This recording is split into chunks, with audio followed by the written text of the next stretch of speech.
Passport Bros, your ultimate travel companion. Download the app for free and embark on a journey where your adventures not only become unforgettable memories, but also opportunities to earn. With Passport Bros, your travel content is more than just photos and videos. It's your ticket to a fully monetizable network of like-minded adventurers. Imagine making money from your travel stories. Post videos, share your experiences, and let the world be a part of your journey. But that's not all. Connect with travelers from around the globe, join co-ed groups, and make lasting friendships, perhaps even with foreign women who share your passion for exploration. And here's the best part. Store your earnings securely in your Passport Bros wallet. No hassle, no worries. Just seamless transactions wherever your travels take you. Looking for the best local experiences? Passport Bros has got you covered. Get personalized recommendations for tour guides, rentals, and the hottest clubs in town. Did we mention the app is absolutely free to download? That's right. Your passport to a world of adventure is just a click away. And here's the cherry on top. With Passport Bros, you can make money while exploring new places. Turn your passion for travel into a source of income, right from your mobile device. So what are you waiting for?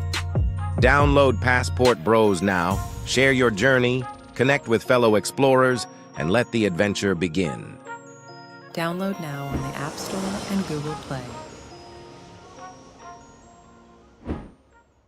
All right, family, and we are live. Welcome to another show.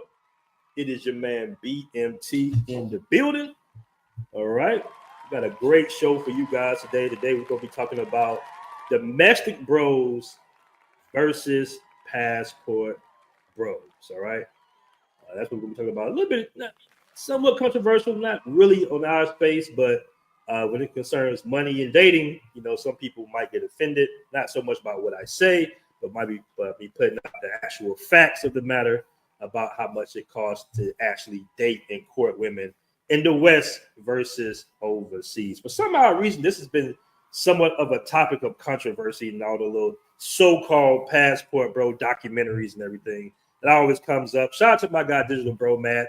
That's what he kind of based his content off of, is the dating experience and how much it costs the dating experience. Like I said, that's not offensive to guys because it's pretty logical when you're courting someone to, you know, if you're courting multiple people to try to save money and not spend so much money, because it's like a, you know, it's like an investment to a certain degree to try to find out the type of female by spending time with her. The only way you're going to find out the type of woman she is by spending time with her.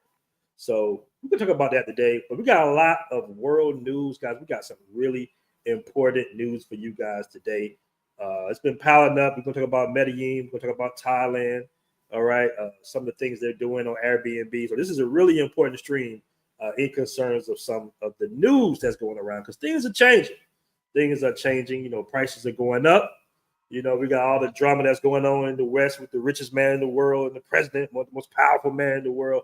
We don't know what's going on, right? So we're talking about some, not necessarily talk about the politics behind it, but we're going to talk about some of the changes that's been happening. Because right now, you know, tourism is down all over the world right now.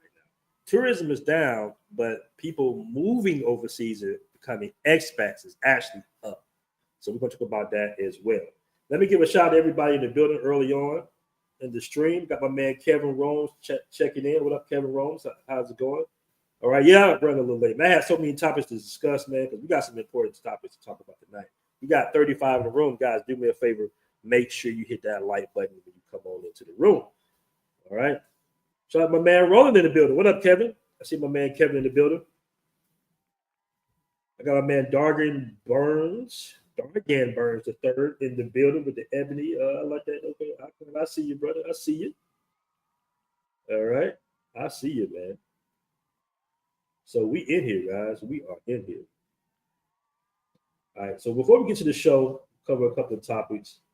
Real quick, let's talk about the Facebook group. Let's point to the Facebook group real quick. Hold on. Now, as you guys know, every year, hold on, let's see. As you guys know, this is where it all began. the Passport Bros Facebook group. Of course, we have the private Passport Bros app available in Android and Apple.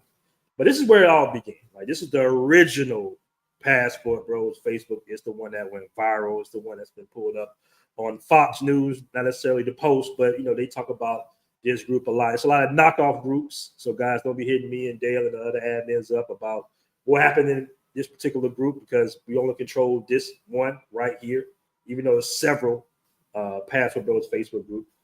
But every year it comes out this stat right here. Let me pull it up. All right. This is a stat that comes out every year, and I guess they do it by Reddit votes. Where are the world's most beautiful women? All right. And I said to myself, wait a minute, some of these guys in these Reddit groups aren't as well traveled. So I said, if anybody could put together a vote on the most beautiful women, and we know it's all about,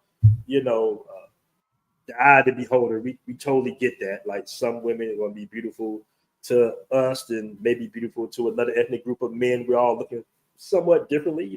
Black brothers like a woman with a little size and meat on them in the right areas and everything like that. So it really depends on the people that are voting on this poll. But as you can see, it's got Colombia number 1. Poland came in number 2. So you kind of can guess, the guys who voted on this poll right here. That's why I said Passport Bros is the best guys that will vote on this actual poll. You got Czech Republic coming in number 5.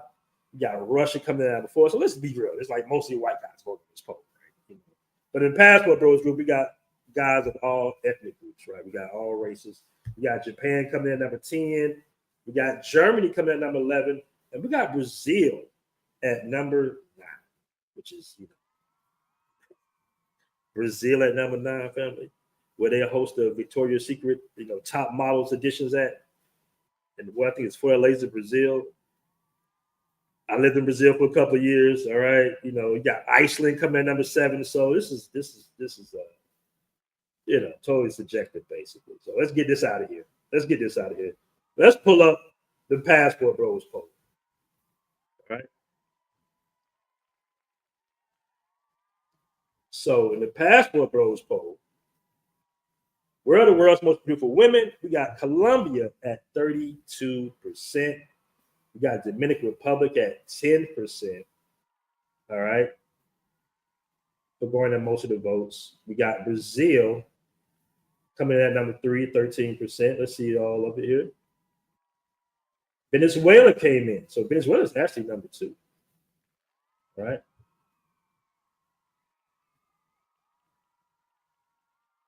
So Joe Bito says there's no way Brazil is at number 1. Are you saying Brazil should be number 1? My man Boss says Don Dada top shotter. That's crazy. I swapped 7 and 9 for each other. Listen, man, Brazil have that exotic look. Colombia definitely has that exotic look. Venezuela has that exotic look. So as far as all those other European countries, I mean, hey, you like it, I love it. But we're talking about just that exotic look. A lot of guys, that racial ambiguous woman, body and curly hair, whether she light skin, brown skin, dark skin, caramel, that's pretty much in South America, in my opinion. And don't get me wrong, Southeast Asia has beautiful women as well. Every region on the map has beautiful women, guys. Before I get in trouble, okay, by the people in the comment section, everywhere in the world, there's Africa, there's beautiful women, okay. But if you want to know, like, to me personally, the most exotic, the women that you just don't see every day, and that's what men are kind of like. What pulls our eye, what pulls our eye is not necessarily a basic white woman or a basic black woman or something like that. But it's like, okay, where's she from? Where's your curiosity?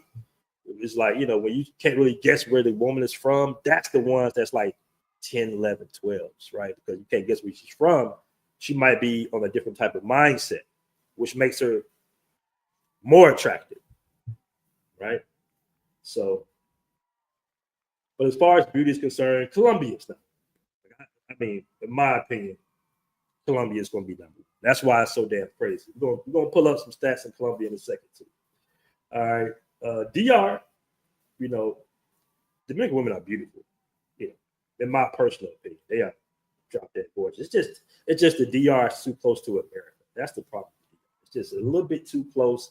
And then on top of, they got that direct flight back to New York. So you're going from the most beautiful women on that island that's feminine and beautiful. And then you got that relative in New York, of all places, New York and Boston and all that, the worst places possible in America as far as, you know, dating is concerned. So that little toxic connect kind of just dampers the beauty of the DR, in my opinion.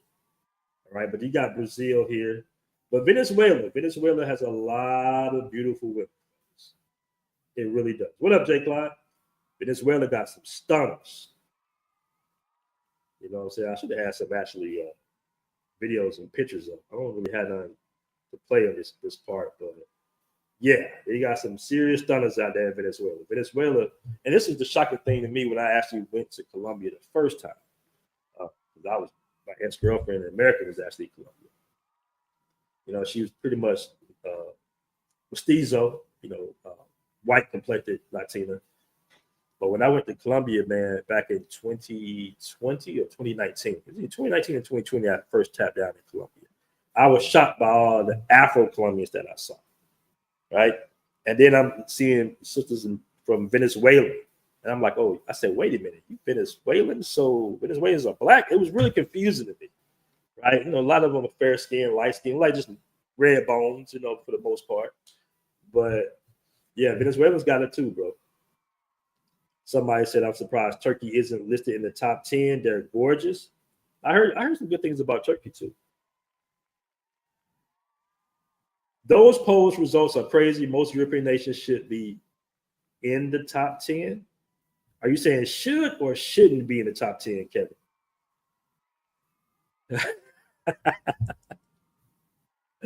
Hey, about the New York slander, man. Hey, shout out to my man Flip. Shout out to my man D-May. Shout out to my man Mr. Cosmopolitan. My man Zoo. Oh my guys, I got so many dudes from New York. Bro. So many partners and homies from New York. I just be talking ish, man. We talk ish. That's the relationship between New York and Atlanta cats. We talk a lot of shit going back and forth. They take over the dome. They still call it the dome. Well, they take over Atlanta Falcons Stadium every time we play the Giants. So we got to hear it from them, right? But you got Philippines, you got Ethiopia, you know. So as expected, Colombia came in at the top, Venezuela and Brazil. So that's the Passport Bros polls thus far. It was actually another poll somebody put up with actually just as many votes. Can't believe it. Right? But guys, if you haven't already joined the Passport Bros Facebook group, make sure to join that Passport Bros Facebook group. Dan Hilarious says, I just got here to the Philippines. I just got to the Philippines. They got pretty faces, but okay. They got pretty faces, but I'm ready to leave. I just put it that way. Shout out my man Dan Hilarious. All right. My man said, get off me, NY. Remember, half of Russia is in Asia. Okay. But speaking of Colombia, let's go on to Colombia real quick. Yeah. Hold on. Colombia, guys, has actually apparently been cleaning up the streets. Let me see what it's saying. So for all my guys that like to, you know, get on top of the content creators that always basically highlight the crime that goes on in Medellin. Let me pull this up so I can be fair. Let me pull this up. So as you guys, some of you guys might know this, but there's been a lot of arrests lately going on in Medellin. They've been arresting whole crews out there, robbing and extortion crews. So it says here in this post, almost a 70% decrease in stick-ups and a 39% decrease in car theft in just 1 year. Shout out to the mayor of Medellin and the police in Medellin for that. Medellin is obtaining good results in the opposite of most other cities in Colombia. All right. So that's a good thing, family. People saying, Cap, no, that's big because the stick-ups was a problem. Anybody can get caught with the stick-ups. I remember being down there, and you can almost see it coming if you're paying attention. They be looking. They be like, oh, they hear that English. They start to look, right? And they also made a big arrest down there as well, guys. Hold on, let me pull this up. All right, they made a big arrest down there. But this is definitely a good thing for tourists. Okay. That was one of the arrests they actually made in a tourist bar, a popular tourist bar out there in Parquilleres. Okay. So that's a big arrest they made. Pretty much, we all know that's just pretty much gangs, Colombian gangs, basically, drugging guys. They have like a whole team. And that's a pretty popular club that they arrested those people in. So there you go. Like that's an actual club that you can possibly meet a chica in. And then they would drug you, rob you, and the guys would be sitting right outside the door. Sometimes they kidnap you, take you right to the ATM machine to drain your bank accounts. So this was a pretty big bust. I think the crime out there will go down substantially because of one of these busts. I still think it's, you got to be careful still out there at Medellin, right? Even for the individual girls that be scoping guys, here and there. But this is a good thing. They taking steps in the right direction. They're definitely taking steps in the right direction. As prices go up in Medellin, because the apartments are kind of sky high right now, it looks like they're saying, hey, if we're going to have these type of tourists to come in with the money, we got to protect them. And that's what it's looking like. And now it looks like the police are actually doing their jobs. At least on the surface, it looks like. Andre says Colombia being cleaned up. Yeah, man. I mean, they've been making busts all week. I mean, it's been news all week of bust after bust. Them taking down different crews out there, little gangs out there. They're arresting a lot of the chicas out there. So they cleaned it up, man. As they should have been for a while now. But this is a good thing. This is a good thing to make it safer for tourists. Like I said, when I saw that new money coming in, when I saw the prices rising, I said they got to make it safe. They got to make it safe now.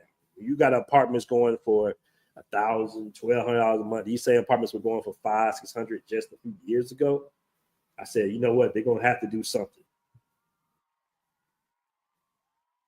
All right. My man Bunny said, I read a lot of articles. They cracking down on the taxi drivers, stick up kids, and chicas with the scope. Yeah, man. And we got 74 in the room, guys. Do me a favor, make sure you hit that like button for me. Right. And as you guys know, they always say, exercise increased caution out there in Colombia, right there, or reconsider travel. All right. This is the most recent list right here. You got the West, most of the Western countries, of course, in the green for the most part. As you can see, these are the places. I'm surprised Kenya is on this list too. That's interesting. My man says, still not going to Colombia. Also to Europe, Russia is next on my list. All right, so speaking of traveling, guys, I was going to wait till we got a few more in the chat. All right, this is kind of some important news. I'm going to go ahead and put it on out there. Now, this has been going around for a while now, and I really wanted to be responsible because I know a lot of guys do what I call irresponsible journalism on YouTube. They just make these narratives up, especially Passportbro. So I'm going to go ahead and put this out there real quick. But this is what somebody posted in one of the travel groups, right? And this could be cause of concern. Okay. Let me go ahead and read this story right here. Important travel read. Airbnb it's starting to randomly ban accounts based on the location trips you've taken. My account got banned Thursday, and another member in a group got his banned today. As far as my account, 5 years and 5-star reviews from every host I've used. Never had an issue ever. I'm currently in appeals dealing with this. My thoughts is that they are using some type of AI, which is true because I did my research. They are using some type of AI to look at your travel history location. All right, guys.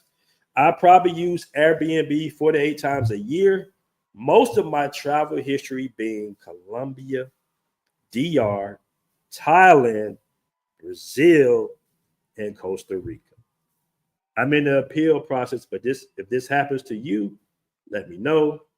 I'll keep the group updated. Okay. So I looked at this and I did, some research.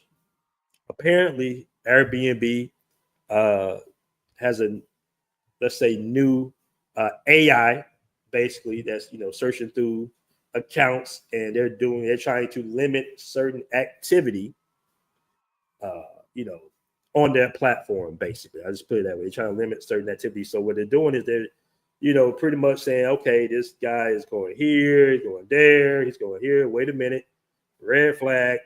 Let's see, let's contact him and see, why you pick these locations. Now, from what I'm been reading, apparently Airbnb has been in a lot of hot water for quite some time. Of course, with the hotel industry, because it disrupted the hotel market, and the hotels are basically, putting the pressure on Airbnb, putting the pressure on these governments, and saying that, hey, the reason that Airbnb is so popular in these areas is because of the guest policy. As you guys know, in some hotels in Cartagena and some of these locations, you're restricted to one guest. So what they're saying is hey, the only reason Airbnb is dominating in this market is because of their guest policies of the individual hosts. And because of this, we're losing money, market share, and we're going to put more pressure on the politicians, the governance, which is going to put more pressure on Airbnb. And Airbnb is going to say, okay, we're going to limit these certain activities if we can, categorize or put together certain areas and certain cities in these districts that are, basically being booked by certain types of travelers. Okay. That's the information that I've get. Somebody said Airbnb and tripping. Yeah. So, for you guys, because I've been to all these cities multiple times, just try to spread out a little bit. All right. And that's what I didn't want. Somebody said identify him as a Passportbro. No, that's not gonna put it, because I know as soon as I do this stream, they're gonna clip it and they're gonna say somebody gonna put it. What is one of them streamers, one of them, Andrew or somebody gonna put Passportbro's banned from Airbnb. That's gonna be the headline. Everybody's gonna click on the view. That's not what's happening. All right. This has nothing to do with Passportbros. This is just them saying, hey, we're trying to limit certain activities on our platform. Okay.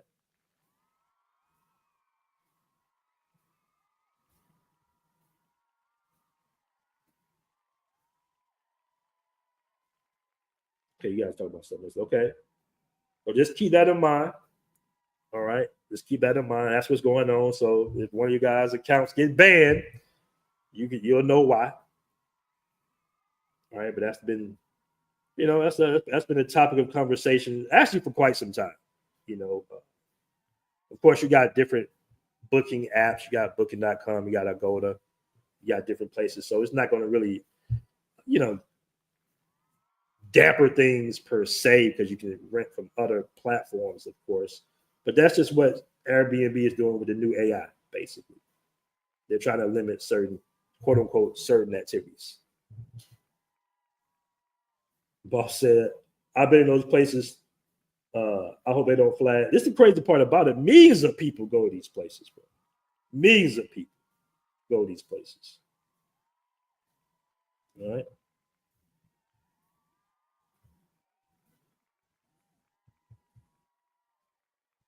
So I don't know how the AI is really determining. I think it's more based on maybe short stays and repeated short stays.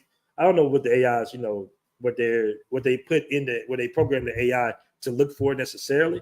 I'm just going to assume short stays in certain areas, right? Multiple short stays in certain areas, right? Because they can't do it for the whole entire city. That's impossible, right? Cartagena is a major tourist destination, regardless, whether it's families, whether it's women. It's a pretty big tourist destination, right?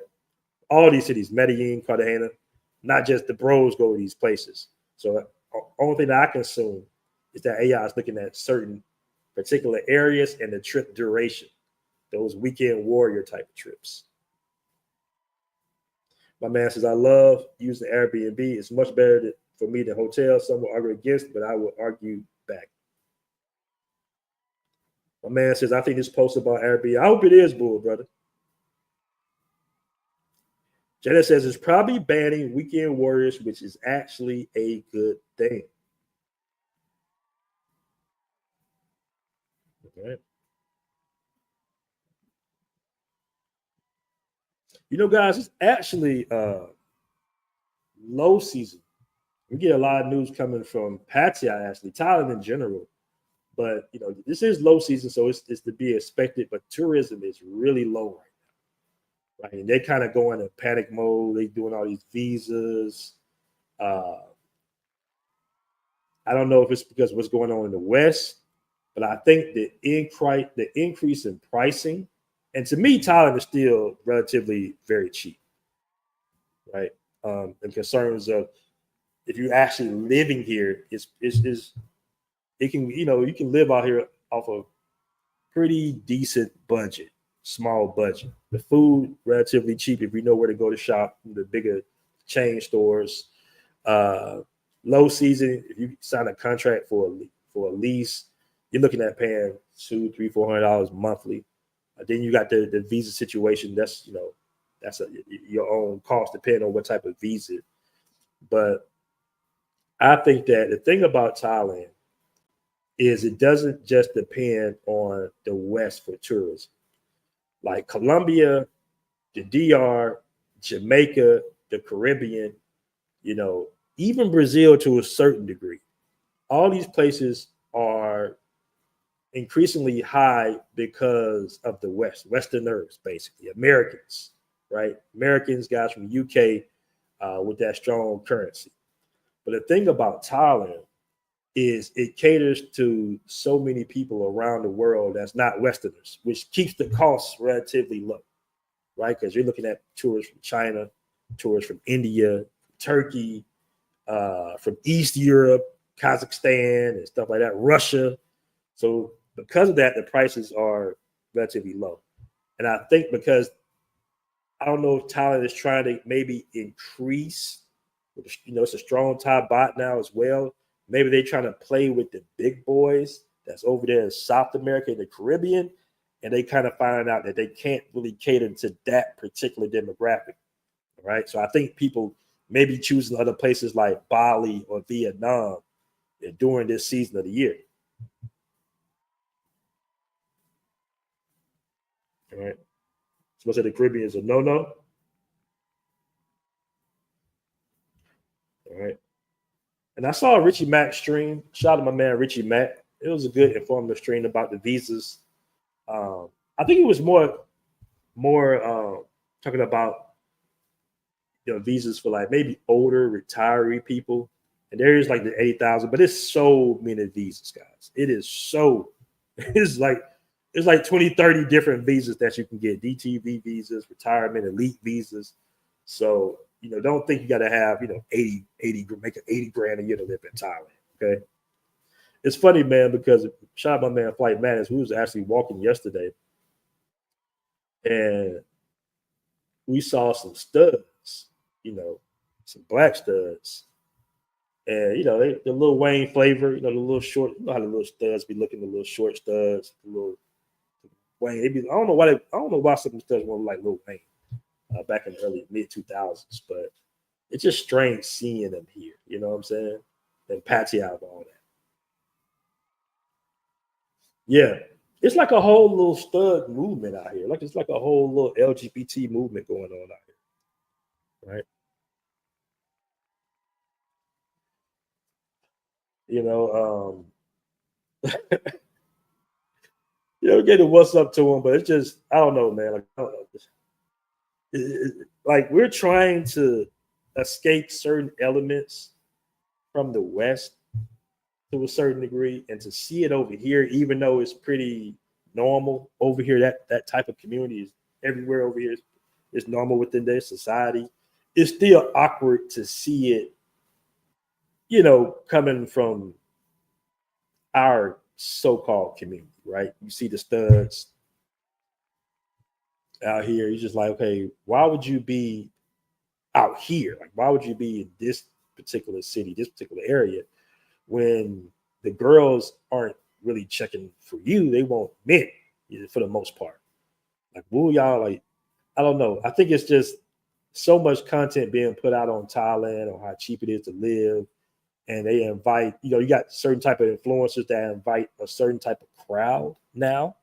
The whole LGBT, Black in Thailand, escapist. That's that crowd. And they get out here, they just like, oh, it's not what I expected. It's more expensive than I thought. And they end up struggling. And it's a whole lot, but I still don't understand. I'm like, yo, y'all pretty much ruined, what I'm saying, our so-called community, destroyed it. And now y'all see brothers, going overseas, kind of living their best lives that escaped it. And it's like y'all trying to claw on to, what I'm saying, because wherever we go, they will follow. I'm telling you, it don't matter where we go. That dust is going to follow us. As soon as we start putting stuff on YouTube, as soon as we start saying, hey, this is the spot to be, they going to follow, bro. I don't know why we left the Black community for them to keep destroying. Like, we left that doghouse, we left that bullpen. Hey, y'all keep on doing what y'all doing. Listen to Glorilla, Sexy Red, whatever. Y'all got it. Nicki Minaj. Y'all got that whole little Pookie Dusty thug. I don't know why they bringing it out here. It's a little disappointing. Yeah, they coming, bro. Whatever we do becomes popular. Whatever we do becomes popular. And this is not to just, I ain't trying to shit over nothing like that, but when you in paradise, you just don't want to see that element that destroyed your community or had a strong handhold in destroying your community. I remember Latonia, Georgia. And people think I'm from Latonia. I'm not from Latonia. Some idiot on YouTube looked up my LinkedIn and said Latonia. He thinks I'm from Southwest Atlanta. But I was living in Latonia like in my 20s. And Latonia was the place to be. Latonia, Georgia was like this beautiful. I mean, you had upper class Black people that worked hard. And, we had this East, a little bit East Atlanta, but a little bit, east of Decatur. And you just had this certain class of Black people. I'm talking about 2-parent homes, the most prettiest women in the city. Girls in the city were all on the east side. They was all in Latonia. All my ATL noticed back in the 90s, early 2000s, all the pretty girls was on the east side, right? Unless it was Westlake. Outside of Westlake, which is the nicer Black area on the south side of Atlanta, you go to the east side. And I'm gonna bring it all home in a moment.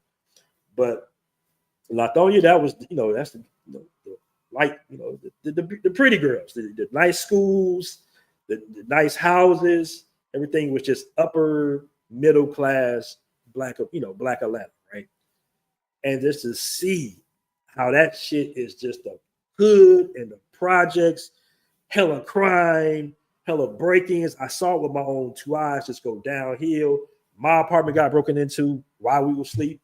You know what I'm saying? They took all our studio equipment right out the door. I mean, stolen cars, high-speed chases. And I was just like, how did it go? How did this community of upper class, middle class, well-educated or just hard-working, how did it just go to shit like that within less than a decade, right? Walmart, mega church, Section 8 housing. Walmart pulls all the resources from the small businesses, so the businesses don't have a say or a vote in any of the local politics. the mega church, all right, not having to pay any taxes back into the community. They making millions of dollars, all right.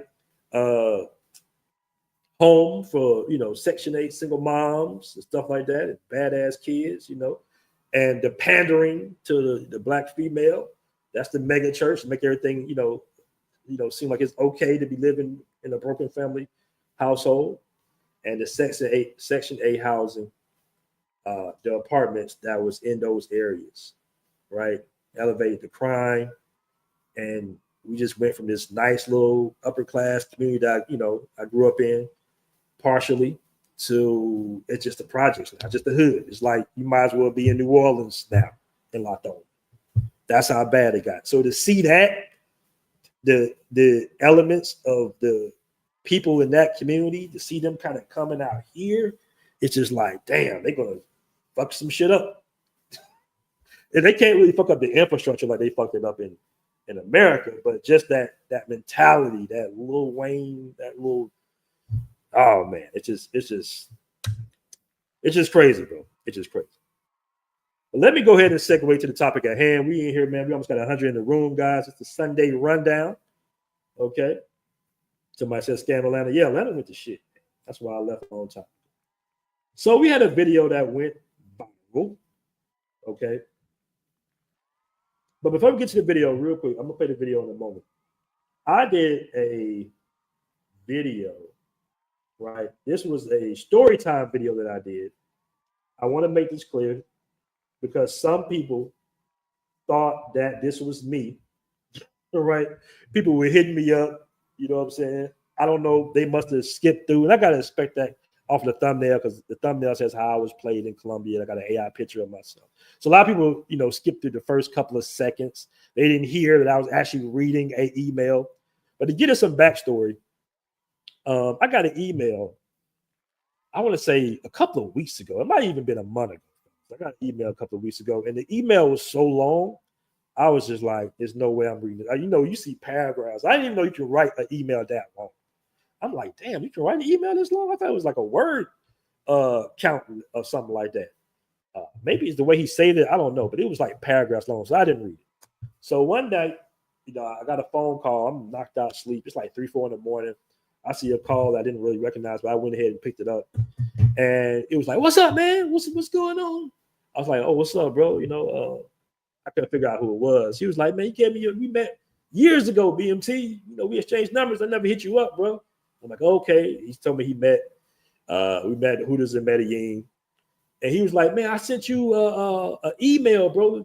I was like, oh, you the one that sent me that long ass email? Because I only read like a few lines of it. And he was like, bro, I think it'll be dope for guys to tell their experiences about, to tell their honest experiences, about dating overseas. So I said, yeah, that actually does make sense. Because he said, guys, they talk about the good, they don't talk about the bad, and how some of these girls could, be finessing. So he told me the actual story over the phone. I was like, damn, bro, a rat and everything like that. And I said, hey, man, I'm going to, do the video. I'm going to see how it does. It's pretty good, a couple thousand views and everything like that. But the video is actually about him, not me. Let me play the first few seconds of this video so you guys, right? Because I don't know how many people actually missed this portion of it. I don't know if you remember, but we actually met in Medellin at the Hooters back in 2021. I remember because you came in a little bit after me to watch the game at the time. It was this beautiful Afro-Latina behind the bar. And we both were eyeballing her. And I remember telling you, hey, man, I got first dibs on that. I already put my bid in. And you just laughed it off. We had a good time. Well, I got a story to tell you. I thought this would be good for your channel as well. Kind of like a Passportbro confessions. All right. So that's in the very first 30 seconds. I don't know how some guys missed that. Most of the guys knew it wasn't about me, but people were calling me talking about, bro, you got finessed and all this, and people doing reaction videos to it, thinking it was me. It wasn't me, bro. Okay. Excuse me. All right. But a lot of people were in the comment section. You got a ton of comments. What is that? Almost 4,000 views. You got a ton of comments about the guy. To make a long story short, because I'm not going to play the whole video. We're going to get to the topic at hand in a moment. But to make a long story short, family, the guy got played by, a waitress at Hooters, who basically said she got fired and she needed some help, and he offered the help. And, it was like he gave her 2 months living expenses up front, basically, to maybe try to secure her to be his girlfriend or whatever. Well, that was his intention. And the girl was beautiful. I mean, she did look good. And, he got for like $1,000 basically. J-Rad says, OMG, bro, I thought it was your story. No, J-Rad, it wasn't my story. But I did have a Afro-Latina girlfriend at the time. That's true. I thought it was a story. I actually thought you had an Afro-Latina before in Medellin. Yes, I did have an ex-girlfriend in Medellin that was Afro-Latina, but she did not work at Hooters. All right. All right. Shout out to Zay in the building. All right. But no, that was not me. My man said ATL used to be. Yeah, ATL used to be the shit, bro. He used to be. Yeah, he used to be. But the way Latonia just went downhill like that, it was just amazing. I didn't know what happened until I started, recognizing, okay, so this is what Section 8 housing does. This is what mega churches do. This is what mega, stores do to a community. All right, so let's go ahead and put my man up right here. Back home, as I'm driving. All right, now this is the story that went viral, family. He said he spent $885 on a first date. She said, I'm just not the one, basically. Now, keep in mind, this is an extreme case, right? I don't think anybody's spending nearly that amount of money on a first date. My man got played to the left. He got played to the left heavy. $885 on a first date is insane. The most personally I've ever spent on a first date might have been $2 something, maybe been like $250, $260, because I mean it's expensive in America. So going out, having some drinks, going out to dinner, I want to say around $2 something. All right, but let's continue. Let's see. Here we go. I gotta really like you for me to take you out on a date. You feel me? But I do got a reason why I don't take females out on a date. So there was this one girl. She was like bad as fuck, fine, like body, face, everything. So I had DM'd her. Boom, I kept DMing her, kept commenting on her story and everything. And she finally replied to me. So she finally replied to me, like we busting it up in the DM and everything. I'm talking. That's an L right there in itself, man. It's really like where you meet them. Anytime you go with a woman on social media with a bunch of followers, of course she has dudes at her disposal, especially if she looks good. All right, like that's an L in itself, just on how he met her, being one of the guys out of the many guys. Probably she fine. He said she fine out of the many guys that she's talking to. I'm like, yeah, I gotta take you out. Let's go out. Let's get out. She's like, all right, cool. How we gonna do that? Next day she texts me and she like, oh, pay for my hair. I'm like, how much your hair? She said $275. I'm like, all right, cool. And let's keep in mind that's $275. I'm down. So when I'm saying I'm down, y'all gonna understand why. I'm down $275. Cool. She go get her hair done. She get there. I guess she got late. So now she texting me like, oh, it's a late fee. The late fee $50. Can you pay it? Dudes is giving money for girls to get their hair done that they're dating, not even their girlfriend. Just girls they want to meet for the first time. You gotta spend money on getting their hair done, bro. I'm like, all right, cool, fuck it. I sent her the $50. So I now think I'm down like what that's like $325, $300. So he spent $325 before they even met. I mean, he's already losing. She's already disrespecting him off the rip.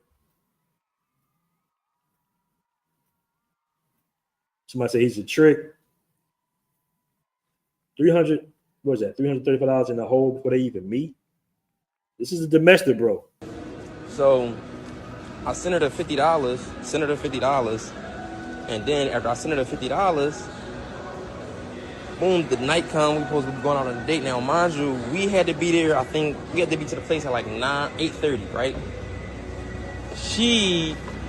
I get down there, we in Center City, the place in Center City, so I get down there, I can't find her. I'm like, where's she? I'm calling her, I'm not getting no answer or nothing. So now I'm like, I ain't mad, but I'm like, damn, I was expecting this. Like, all right, cool, it's whatever. I'm about to dip back home. As I'm driving back home, she called me like, oh, you weird, where you at? That's why I'm be like, niggas take me out. I live right across the street from the place. This is that I'm here now. So I'm like, all right, cool. Like, calm down. Like, she start popping. I'm like, calm down. I'm gonna come back. Boom. Bro, she talking to you like that, and you already got her hair done. I go back, right? I go in there. She already got a tab open on shots. So I'm like, all right, cool. Like, whatever. Boom. I get a couple shots. She get a couple more shots. So like, not like 5 or 10 minutes into us getting shots and shit, it was like three bulls, like 4 girls. Like 2 of the bulls, she knew them. So she called them over there, and they was cool. They wasn't on no, like, you feel me, high. Oh, she set him up. That's the old trick in the book. You happen to meet somewhere, and she just happened to run into her friends. Big setup, and the friends, the studs. You gotta see that coming from a mile away, bro. You know, you gotta see that coming from a mile away. I haven't been got like that, but I had a similar situation. But I peeped the game. I was like, oh, you just happen to know these? We just in this pizza bar. You just happen to know these girls, these studs. They're your home girls, or they just happen to be here on our first little date. Yeah. Do none of that rah-rah, all type. Shook my hand, said, what's up, bro, all that. I mean, it was respectful on both sides. So she's like, oh, yeah, get some shots with us. So now in my mind, I'm like, oh, like, who about to be paying for this? Because, like, you got me paying shots for other dudes. Like, what? Well, we not on that. Bulls are studs, bro. So I end up somehow, like, they sat there, they took a couple shots, boom. We get a couple more shots. After that's over, the bill like 180 off shots. I paid it. I'm like, all right, cool. Pay the 180 off shots. This dude is in the hole already 400. What, 400 and... Did he say 180 or hold on? They sat there, they took a couple shots, boom. We get a couple more shots. After that's over, the bill like 180 off shots. So it's 300 plus 200 basically. So he in the hole $500 already. I paid it. I'm like, all right, cool. Pay the 180 off shots. So now we get to bowling. Now, me, I know how to bowl. I'm real competitive. Like, I know how to bowl. So, like, I'm not going on a date. I'm still not going, go easy on you. So we bowling, boom, like, score like 161 or like, I think like 60-something, 50-something. She mad. I don't want to bowl no more. It's making my nails hurt, this, that, da-da-da. I'm like, all right, cool. Whatever, boom. Like, we sit there for like 10 more minutes, and we just both on our phones. So I'm like, all right, well, let's go do something else. She's like, all right, I want to go out. I'm like, all right, cool. It's this place called Cleopatra down South Street. We go down Cleopatra. Now, mind you, it's bring your own bottle. So I had bottles at the crib, so I Ubered 2 bottles to me. It was dark Casamigos. I ordered the 2 bottles to me to the club. Boom, we get in. It's $40 to get in. I paid the 40 for both of us, so that's 80. I'm down like probably 6 something already. Like, I ain't laughing at Buddy, man, situation, but just the way he's saying it, it's just like, damn, bro. Damn, you down. Yeah, damn. So we get in there or whatever. She like, oh, I don't like Casamigos. I don't want Casamigos. I want Don Julio. Now, mind you, the place that we went to, my brother was there because it was his birthday. He was there with his girl. So they got the Don Julio or whatever. So now my brother, they got 2 Don Julio bottles. I got 2 Casamigo bottles. She don't want to drink the Casamigos. She want the Don. So, hey, boss Don Dollar, you ruthless, bro. You ruthless. 585. Keep going. You ruthless, bro. My bro, like, he like, all right, I like give her some shots. We give her like, they give her like, I think like 4 shots out of the Don Julio bottle. Boom. She drink the shot. I want more. Like, she literally like, I need some more. That ain't nothing. That ain't gonna turn me up. That ain't gonna get me lit.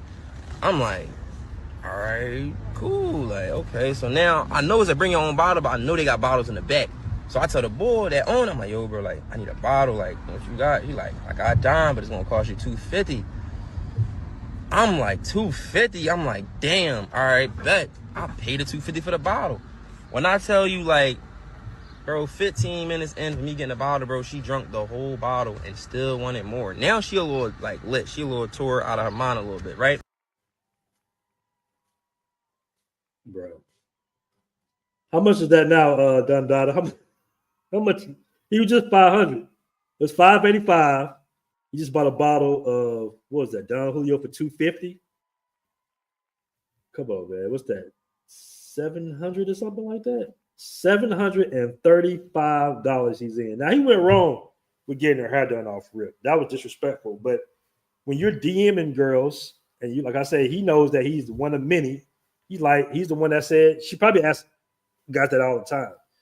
But he was the one that said, yeah, I got you. I'll cash app that over. So he's already in the L right there. Damn, she dropped a whole bottle. What type of female is this? I bet she big. Ain't no female under like 100 something pounds, 40 pounds, 150 pounds can drink a whole bottle of Don Julio like that, bro. So he's sitting there drinking. So now I'm like, she told me I want hookah. So I ain't even gonna lie. Now I'm on the type tip like, yo, it's like one now. I'm like, we about to go to the crib, like this, that. You feel me? So I run to the bathroom real quick to check my pockets because I'm like, I gotta make sure I got enough bread on me. She has all this stuff. Cool. I go to the bathroom. Now, mind you, I am a little on to myself, but like I'm making sure, I'm aware of everything. Something tell me like, go back out there. Like, count your money and go back out there. Hurry up. I go back out there. She nowhere to be found. She gone. So I go to my brother. I'm like, yo, like, where'd she go? Where'd little girlie go? He like, she walked outside, walked that way. I don't know where she at. I'm like, all right, cool. So now I walk out of the little lounge club joint, Cleopatra. I'm like, yo, like, we on South Street boundary. She like 3 blocks down. So like, I'm screaming, there's nobody out there. I'm like, yo, where you going? She come all the way back. She like, oh, I'm just not feeling it. Your folks being weird. Like, I'm just ain't feeling it. I'm gonna go home. I'm like, home? You about to go home, and I just damn near spent almost a stack on you in one night. And you not about to, like, you feel me? Like, you ain't gonna give me nothing. I'm like, damn, no. I'm like, no, we gonna go to my crib. You ain't gotta go home. No, I'm just not feeling it. Like, this is nothing my vibe. Like, I'm better than this. And, like, I'm gonna just go home. I'm not feeling it. Bro, like, moreover of the story, that's why I don't take females out, because of stuff like that. And I ain't even saying, like, I'm on, like, it just depends. If me and her was on that was the plan. You feel me? And she did that. So I'm like, oh, yeah, no, like, never again. I'll just drop a Q&A. I want to know, what's your guys' most expensive date? First date. What's your guys? Don't worry about the second, third date.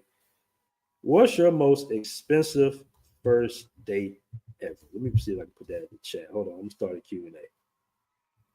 All right. Yeah, he went out bad.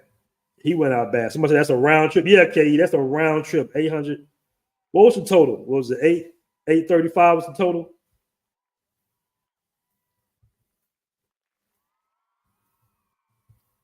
Azrael, shout out my man Azrael. But he said if she said I need a liver transplant, he would have signed up for surgery.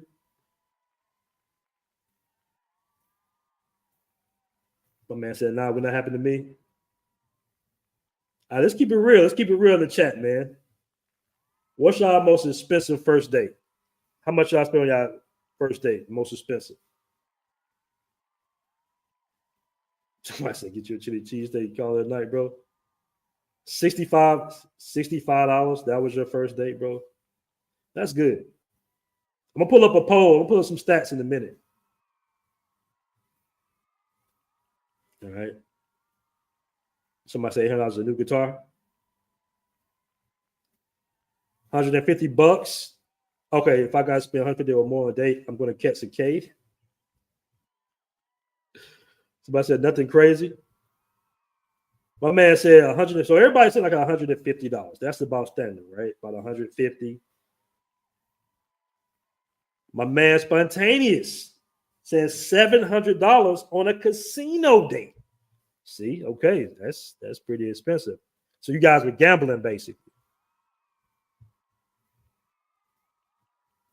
No, you got to tell me. I'm gonna drop it in the chat. Somebody want to pull up to the panel. You can pull up, but you got to cam up, players. All right, my man Jafrican, J African 5, $60 British pound, $60. That's good. My man Esco says just under $200. That's about average. That about average? Would you guys say that's about? I'm gonna pull up the averages in a minute. Would you guys say that's about average? About $200? Theo says we have to do better training our sons. I'm about to call my son right now and tell him he better not ever do no shit like this. Hey, Moonchild, first date isn't really expensive. Having a girlfriend is. You 100% correct on that, my brother. Jenny Parsons says $120. Shot my man Brandon Clark in the building. He's also an admin and on the Passport Bros app. Shout out to you, Brandon Clark. Shout out to you.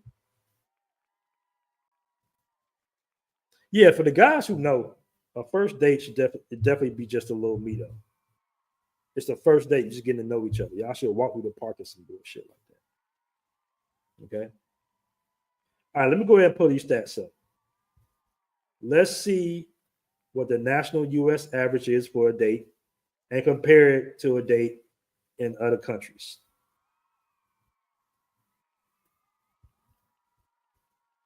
Let me do this. All right. It should pop up soon. There we go. All right. So as you guys can see, average cost of a date, Passport Bro Edition 2025. All right, let me turn these comments off real quick. Okay, here we go. So New York, that's going to be pretty much one of the highest spots. New York, $155 on average. So that's what you guys were saying. All right, that's what you guys were saying in the chat for the most part, about $150, $200. All right. Medellin, Colombia. Not going to attest to this. First date or date in general, $40. All right. $40. Bangkok, Thailand, $35. Rio de Janeiro, Brazil, $45. That's about right. That's about right. And San Domingo DR is $50. I think San Domingo is a little bit more expensive than that. But I think I did spend about $50. I spent about $60, right? And we kind of hung out all day. So there you have it. America, $155. And keep in mind, guys are dating multiple women most of the time. So you go out one weekend with, Keisha, then you go out next weekend with Maria. That's looking at what's that? $310. That's about right when you're dating in America. And there's no guarantee, of course. But if you do that same dating strategy overseas, you guys can see that it's almost 1/3 of the cost in most cases. All right. One man said about $150 probably regular out here in California. I mean, the price is it's not bad. It's a nice night. Sometimes, guys want company. You want to get to know somebody. But we all know, this is not the shit on women, but we all know that, women take advantage of, especially nowadays with all this social media, women take advantage. And there's nothing worse.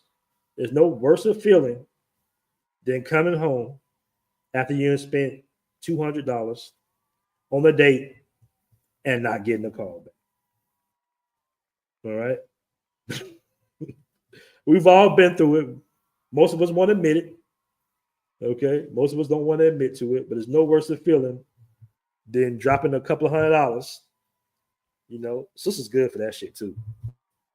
And then on top of, years later, they end up being a baby mom or a single mom. They see you doing well on social media, and then they try to do a reach back. They do a little reach back on you. Love jumpers and like Keisha and Maria. You guys know y'all be, come on. We know we be dating more than one woman at a time. Let's keep it a buck. Especially nowadays.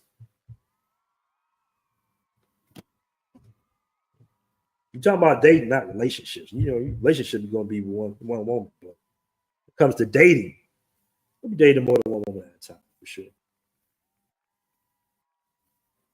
And I've been on dates in all these countries, by the way. And that's dead on correct. But drinking, you know, going out drinking, that can always kind of increase the price. I think Bangkok, I spent maybe about $80 just by going out drinking after dinner, because you know one of those clubs is somewhat expensive for the drinks.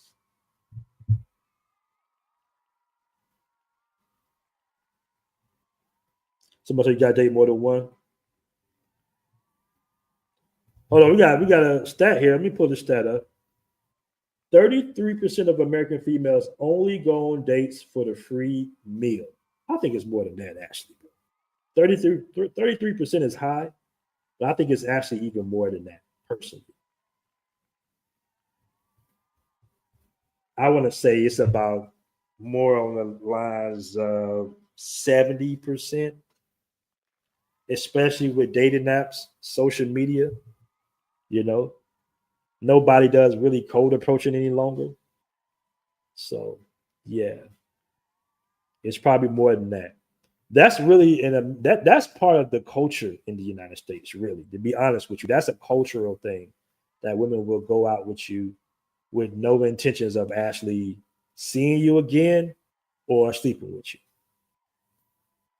Because overseas, for the most part, the women are going out with you because they generally want to get to know you. They're not going out with you just for a free meal, which is always, you know, total opposite of what the females in America try to put out, that women are just so down bad and desperate and poor in these overseas countries, but yet they're the ones that bum free meals off guys. That's what they're doing. They bumming free meals off of guys, manipulating guys, knowing that they don't have no intention of being with the guys or getting to know the guys. They're just getting, like you said, getting a free meal. I think it's bigger than 33%. I think it's like more like 50, 60%, maybe even 70. Yeah, it's more like 60 something percent.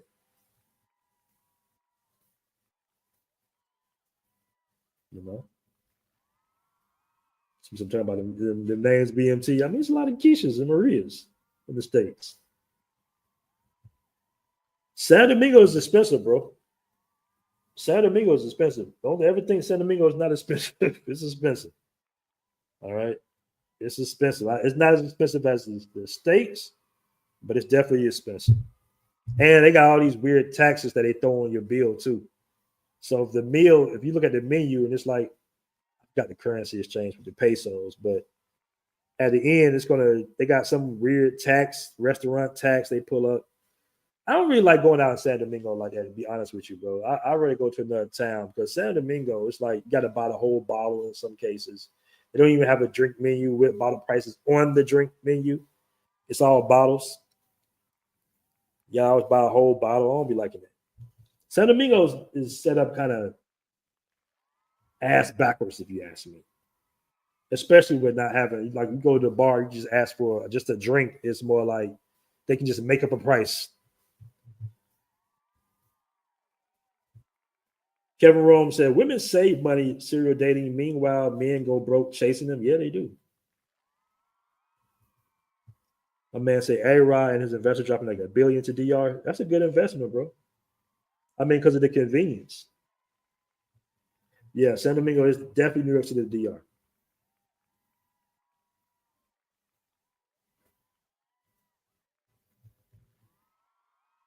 My man Key said,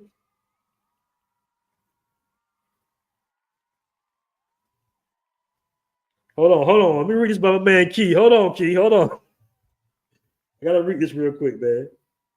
Yeah, she was an ex-news reporter. So I guess I took out one of those, Channel 5 females. They be looking good, too. We literally was locked in, same goals, lifestyle. She played to my desires, and by the time I added everything up, it was $1,300. I charged it to the game. Damn, bro, that was a mortgage. You charged the game. I mean, bro, bros get played out here. I mean, let's be real. Let's get real. especially if you're one of them guys that didn't have too much popularity with the women in high school and college, to kind of know they get down. Because if once you realize they look get down and how, like, if you're friends with some pretty girls or you got some sisters or something like that, you'll know to get down. Like, you'll know what to look for. You won't get played by just the smooth look talking, by a woman. You kind of know, like, okay, whatever. Like, until you get up in there, you really don't know what type of time she on.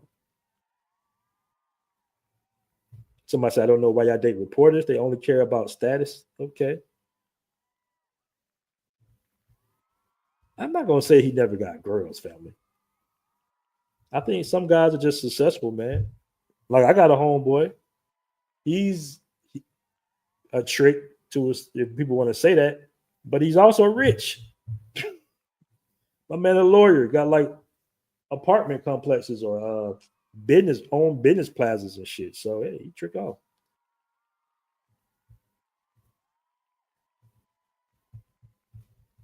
All right, let me go ahead and hit this poll real quick. Let's see how we did on the poll, family. We're gonna go ahead and tap on up out of here. We've been here for a good little minute. A great Sunday rundown. All right. We got dates from 150 as the most expensive, all the way up into 1,300. I think 1,300 might be the max on that. So congrats, Key. You got the most expensive date, brother. My man said spent $500 on a Jamaican chick. She became ungrateful to drop it like it's like a bad habit. Then that's a lot of money, $500. Key, you won that one. You won that one good, bro. You won that joint. Fair and square. All right. Oh, hold on. I got some people in the building. Hold on. Let me see. What up, Azrael? Hey, what's going on, man? What time is it over there? Where are you, in Thailand right now? Yeah. Yeah. Was it morning? I think, or after. What's going on with you? Yeah, man. I ain't gonna hold you. Like, I mean, I was in a relationship. I'd say the most I ever paid for like a regular date is like $420, but that was for a birthday. But for a first date, you're not supposed to go over $100. And I mean, but it's expensive, man. It's expensive. So you took her out on the first date on her birthday on the first date?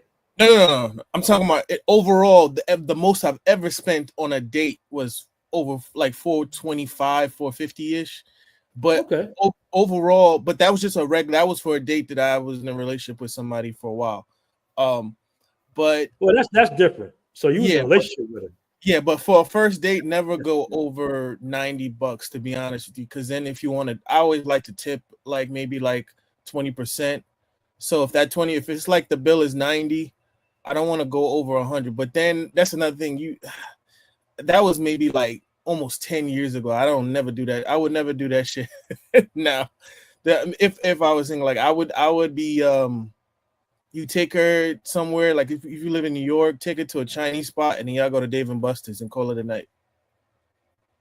Simply, that was always my move. I got my man Brandon Clark Stocks and Passport with a $5 super chat, man. I really appreciate that, my brother. He's also an admin and he's on the Passport Bros app. He said first date with a chick in Miami was about $350. Well, you in Miami, so. Bro. My first date with a chick in Colombia was $60. Laugh out loud, overseas for the win. LOL. And $60, you had a nice date too, by the way. I'm pretty sure. That's another thing too. Is $60 you eat well for two. I've spent $75 on a dinner for two in Mexico. And it was for seafood, and I was shocked. I was like, wow. I'll say this also. The funny thing about it is that date you spending $350. I remember around the pandemic, like a ticket to Colombia was $400. So it's like the money you spent on a date, you could have went somewhere else.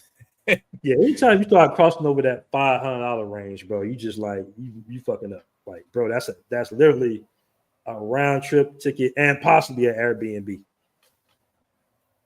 Yeah. I mean, I think it's just American dating is so hyperbolic and just extreme. Like it's either, and I'll say only a few group of men do this, only like where they just just running through chicks without any kind of like remorse or anything like that, any kind of conscious. But then it's like on the other side, this woman is like, okay, I don't find you attractive. Instead of me just saying no politely, no, I'm gonna see how much money I could get out of you. It's what some people call cultivated prostitution.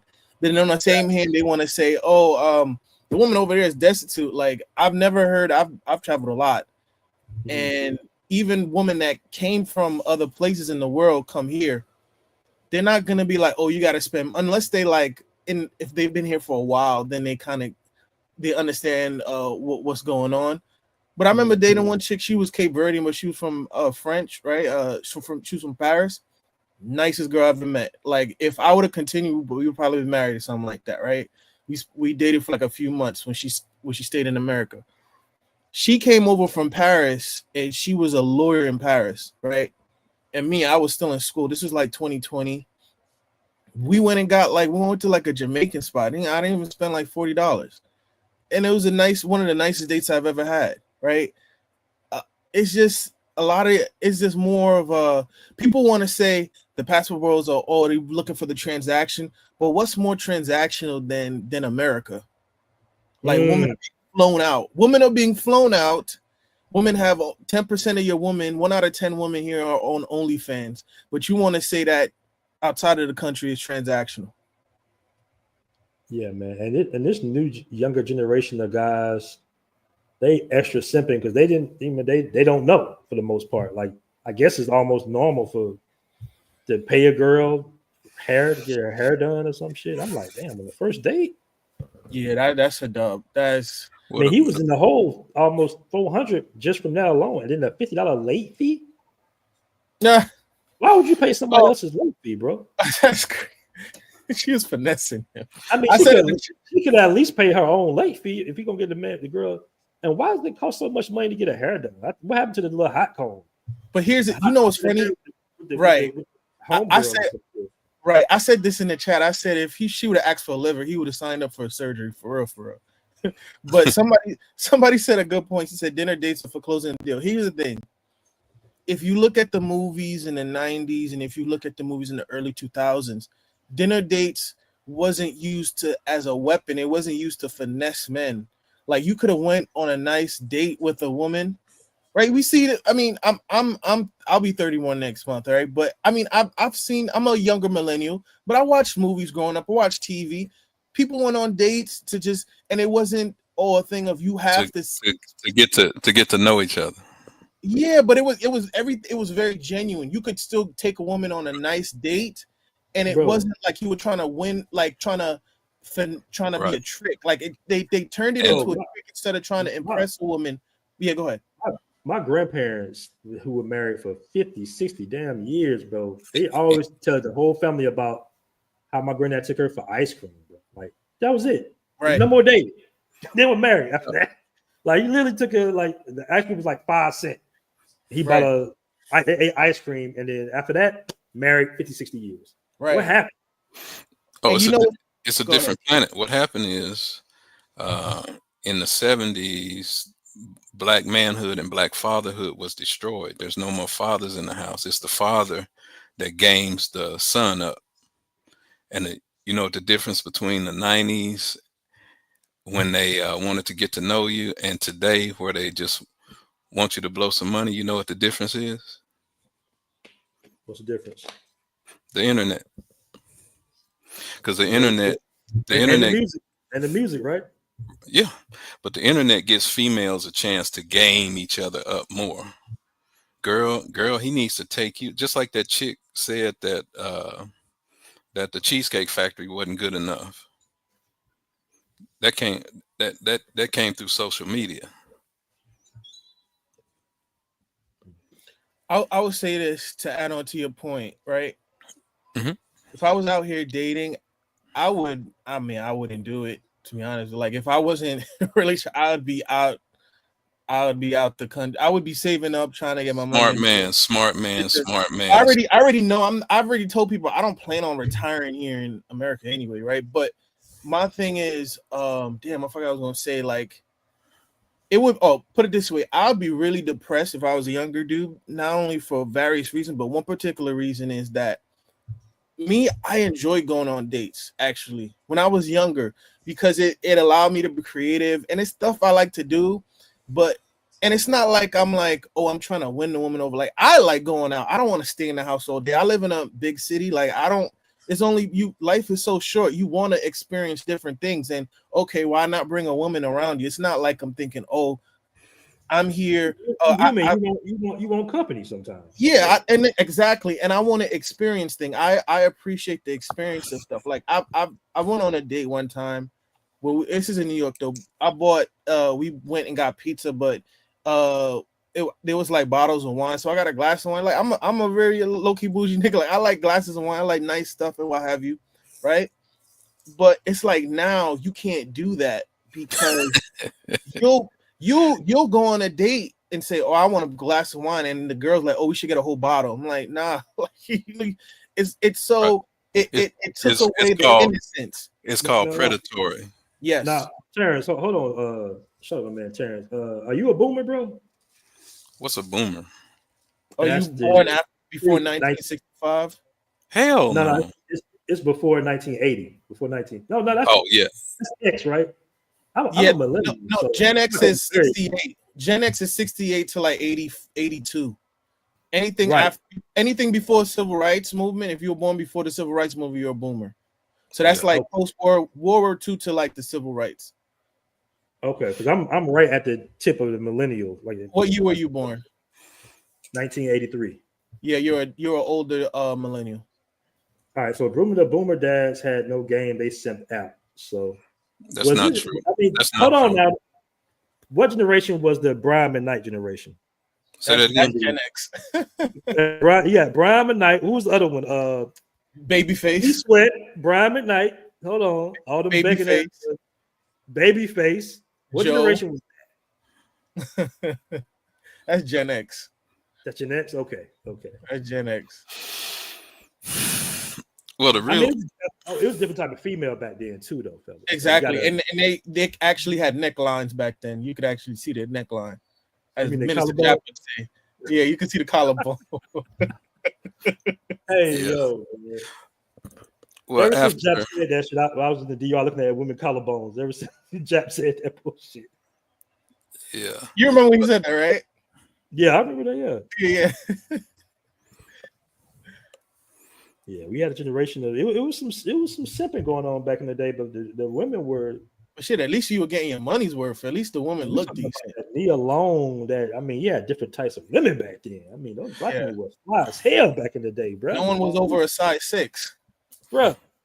The women I went to school and college with, beautiful, bro. Right, beautiful, gorgeous, and a lot of them still married to this day, man. Like that was the tail generation. That was over with in the 80s. That was over in the 80s, huh? The decline started in the 80s. Yeah. And what do we expect these young men to do? Huh? You know what I'm saying? Like, what do we expect these young men to, like? They don't have no daddy pops at the home. The uncles is where we had like OGs, uncles, coaches. You know, we had some type of infrastructure around us. Like these new cats, they got the internet, bro. There you go. You just answered your own question brilliantly. You just tapped into the power of your show. That's the power of your show, to give them the information that their fathers and uncles. You got to fill in the gap. You that's your job, brother. I say what's that guy name, man? Damn, Alpha Male Strategy. Nah, not Alpha Male. It's another brother. I just watched his video this morning too. Damn it, man. Let me see if I can find this video. What would you gonna say though? They got to get it from you. They got to get it from Kevin Samuels. They got to get it from BGS Idmore. Shout out to BGS. They have to do their research. Before the year 2010, to do research, people had to go to the library, get in their car, spend some gas, put on some clothes. But now, there was more trial and error involved. Like you had to cut your teeth, so to speak, in order to understand, okay, where women are operating. Now you can just accumulate everybody else's experiences and then make your own calculation. Well, Right. no, you have to tap into the elders. The Bible says, young men for old men for counsel, young men for war. And that's why this generation enjoys killing each other, because there's a father No count. teaches a father teaches a child how to value life and everything. If a father doesn't have a child, he has a snowball's chance in hell, because wisdom comes from the elders. True. Because we've been there and done that. The young people just guessing at what we've experienced 100 times. Mm-hmm.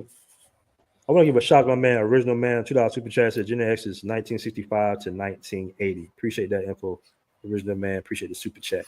Now, you're absolutely correct, man. Like, I mean, there's a silver lining in this, right? I think even though as messed up and as effed up as the dating climate is, you still have opportunities to just leave. Like, and people always roll their eyes and they're like, "Oh, you don't have to leave."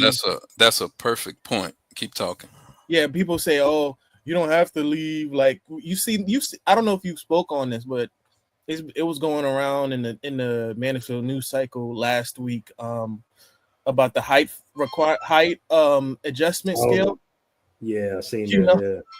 And I told dudes, I was like, "Yo," I said, "I'm 6 feet, right?" I've had women call me, so oh, that's it, like as though that was average. I've had women say, "Oh, 6."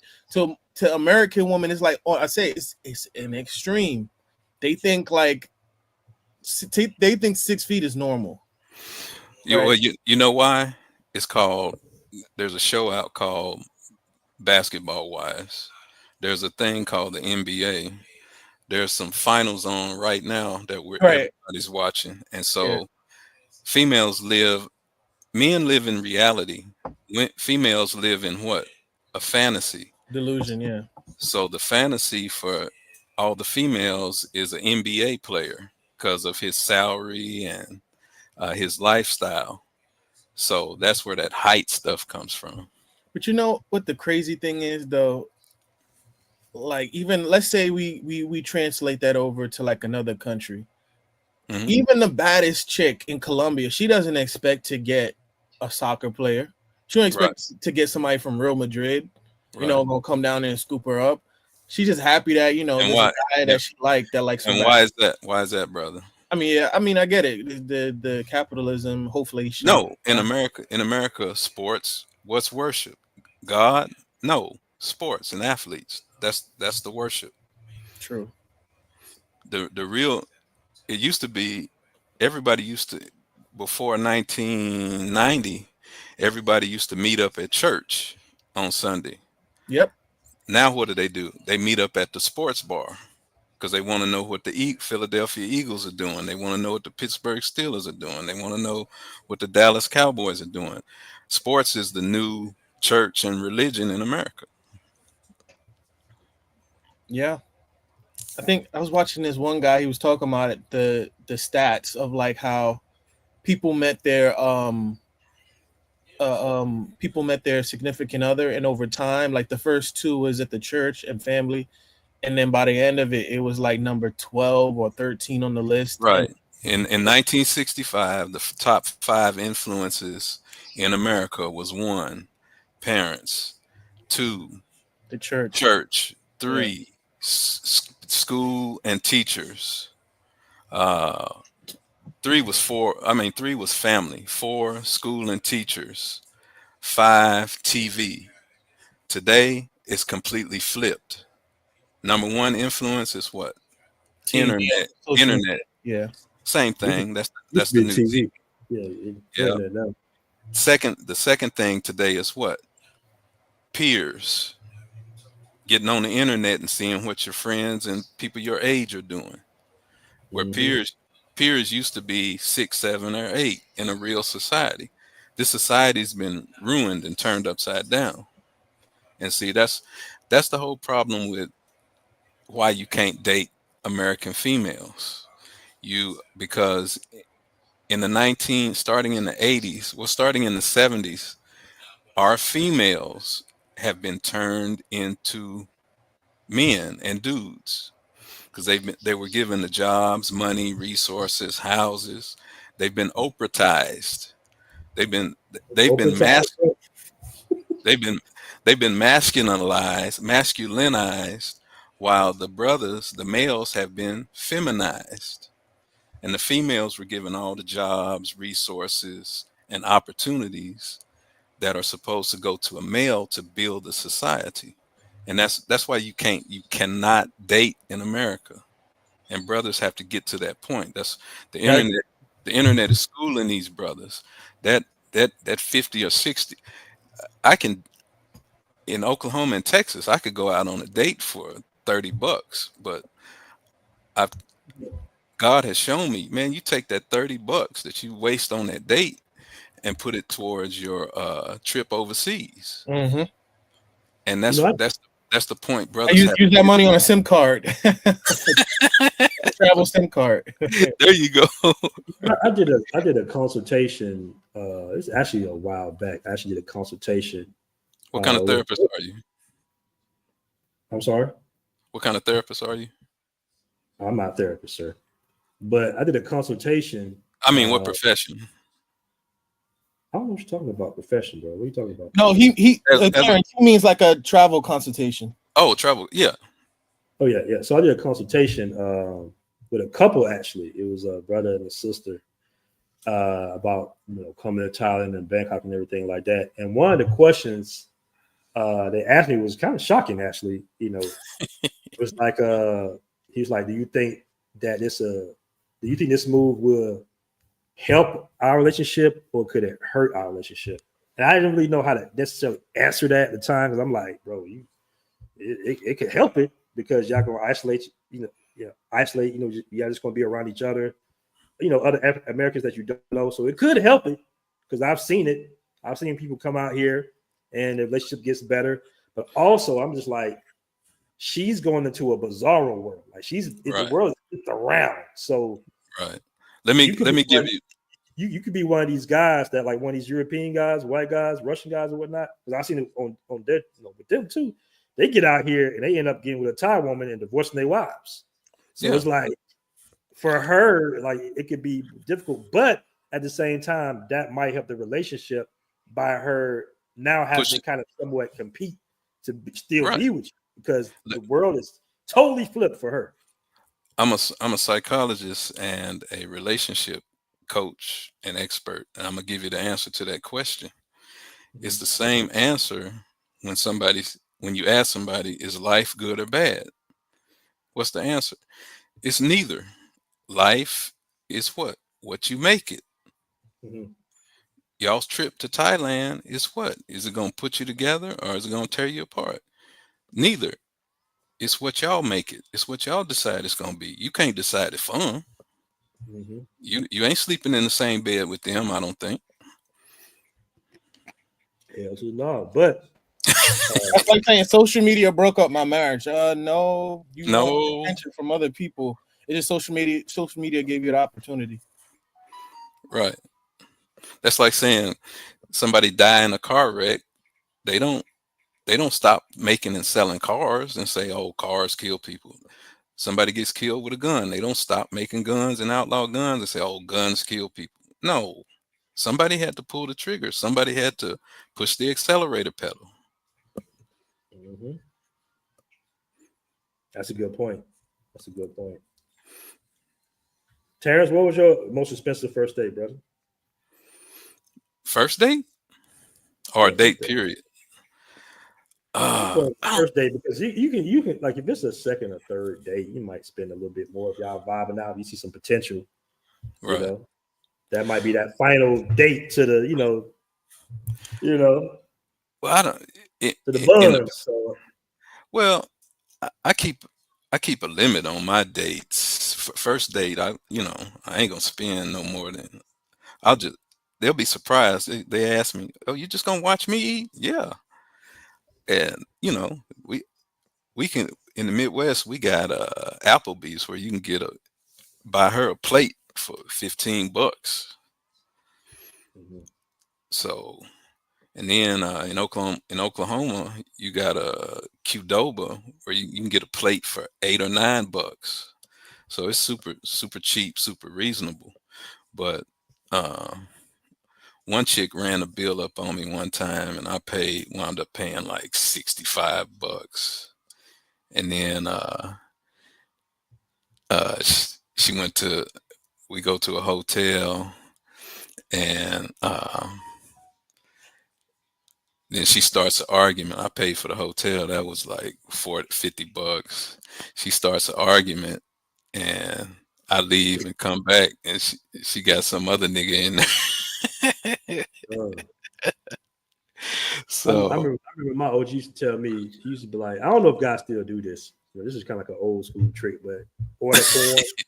Y'all remember the order form? Like, get the menu, you order for the girl, basically. Oh, like, you no. Say, hey, we're gonna get this 2 for $20. You just gotta say, hey, we're gonna have the, she will have this. She will have the, chicken breast. She'll have the salad. Watercress. Yeah, no, I just don't. I go to that might be them 80s, 90s guys doing that, but yeah. No, you just. Obsidian talks about that. She'll have the salad. Yeah, basically, yeah. No, just take it. But you could stop all that by taking them going to a place where, it ain't no big steak and lobster house and all that old stuff. Just go to a regular place. Hey, what I love about Brazil is all you can eat buffets in Brazil. That's like everywhere. Like $10 buffets. It might be like $7 in Rio. All you can eat. Yeah. Copacabana. Yeah, right smack dab. There's like several of them on Copacabana. Oh, that's cool. It's like a whole chain. It's like a what's the name? I can tell you the name of it, but it's like a chain. They got them all around Rio. All you can eat joints. It's good. It's like they got like different sections. It's real good. Right. Yeah, it's freshly cooked. Let me ask you a couple questions. I want to ask. Have you ever been to Lebanon? I think it's called Lebanon. Yeah, okay. Yeah, of course. Yeah. I heard the beach. It's right next to Copacabana. Oh damn. So I wanted to ask you. I forgot. It'll come to you. Don't worry about it. Yeah, go ahead, Terrence. It'll come back to me. Yeah, but yeah, these females have been turned into dudes. It's in the Willie Lynch letter how you reverse people's nature to maintain slavery and destroy black relationships. And then the modern version is the Moynihan Report of 1965. Brothers just got to get that, and they'll see all the problems that they face with these females. They'll see where it all comes from. And it won't be any kind of shock and any kind of surprise. Somebody said, do you think women want to go to Applebee's? He came back to me. I wanted to ask you, because Skylar talks about this, and I'm cool, Skylar. I'm not trying to like put you guys against each other, but I want to ask you. He said about the food in Brazil. He said it's not like the greatest, right? What would you say? On a scale of 1 to 10, what would you put? Like a 3 or a 4, maybe. In terms of how good it is? No, it's not that good, man. Damn. You think it's because of the less sugar, less flavor? Too much pork, too much salt. I don't know, man. I remember is that why they're skinny? A Brazilian girl had cooked me some food one day. It was just like, she didn't even want the green beans, bro. She just put them out the can and just threw them on the plate. I was like, "You're not gonna want those green beans out there?" What the hell? Like, the fuck? I was like, "Damn, is that what y'all do in Brazil? They eat cold shit right out the damn can. You just drop that joint. Didn't even like." Hell no. Yeah. I was pretty pissed. The brother said, "American women don't want to go to Applebee's." Fuck American women. Hey, man. Oh, I'm sorry. Hey, but this is the spot right here, fellas. The all you can eat. They got them all up over Rio. All right, the Frontera. That's a little all you can eat joint. It's not like no cheap buffet either. It's actually really good. So go out there. Right. Now let me ask you, in terms of being in Brazil as a guy dating there, I'm not saying you gotta. Would you, in your opinion, do you have to be like to get the top quality woman? Of course, I think you obviously would have to be in shape. But what's your take? Yeah. Yeah. That's we an talk about in understatement. shape, like just being. You can just don't be like overweight or just. Man, bro, they got like a morning show in Brazil, like a wake up morning show, and they be like cracking on fat people with fat suits and shit, like as a joke. They got that in Japan too. Yeah. So it's like, oh, okay. So they whole culture is based on health and fitness, like really big, man. Yeah. If you're not in shape, I would say if you got Yeah, a lot of money, man, you might not even have a shot. You know, I ain't gonna say that, but now be for real though. I would say speak Portuguese and be in the best shape because it's beach culture, at least in Rio. I don't know about Sao Paulo, but be in shape. They're gonna want to see you with your shirt off on the beach. You can't be getting away with the wife beater on the beach, nothing like that. It's beach culture out there, man. So yeah, be in shape. That's the key. I tell guys that all the time. Be in shape. J. Clyde said Brazil has good food, but ninjas just don't know what to eat. J. Clyde, you think good food is steak, chicken, and cheese, brother. All right. You always go ahead about the food. Listen, I don't like the food in South America in general. That's just me. I didn't like the food in Brazil or Colombia. Yeah, the Afro Latinos cook a different palate. Venezuelan food is really, really good. So let me not say South America. Peruvian food is really, really good too. They get the best fucking chicken you'll ever have in your life. I agree. So, and Colombia, on the outskirts of Colombia and La Guajira and all that little places like that, those are good. But I just want to eat. Like it's not like Thailand where you can just eat good food daily. You know what I'm saying? Like, yeah. So well, that's just if you're a foodie, I would say Dominican Republic and Thailand, maybe. Yeah. Well, when you a passport, when you grow up to be a passport boy, you realize a passport bro, you come to realize that there's sacrifices and trade-offs, and food is one of them that you have to make. You know, you getting to interact with real females for the first time in your life. And this is where I say all the time, I ain't trying to sound offensive, but them Asian women can cook, bro. So yeah, bro, there's a foodie. Yeah. Hey, the Asian women might got the sisters a little bit because they can cook their ass off, bro. No, ain't no little bit. They got them. Yeah, they can really throw down. I'm talking about don't even matter the country either. They can throw down. They looking for what we've been missing since 1970, and that's something called submission. But that's changed a little bit even overseas, bro. Unfortunately. Yeah, it's been contaminated. But what I learned is maybe not use that particular certain typical keywords, but they still going to be that. It's just that because that women hive is so strong, and they unfortunately do look up to the women in America, like the American women is like in their eyes standard. And they don't know the end results necessarily like we do. We know the end results of feminism. Right. They don't. It's still new to them. And, it's a style. It's a style to them. Because I've been in Brazil. Me and my boy traveled varsity. You know, this was years ago. Let me put that out there. This was years ago. My girlfriend get mad at me, but we've been in tables with Brazilian women that did not cook and didn't believe they had to cook, and that wasn't. They almost looked down on it. They was like, "Well, American women don't cook," type shit. And I'm like, "Y'all not American," you know what I'm saying? Yeah. But so you have that element now. Oh yeah, that's crossing borders, and it is kind of scary. But that doesn't mean you can't find what you're looking for.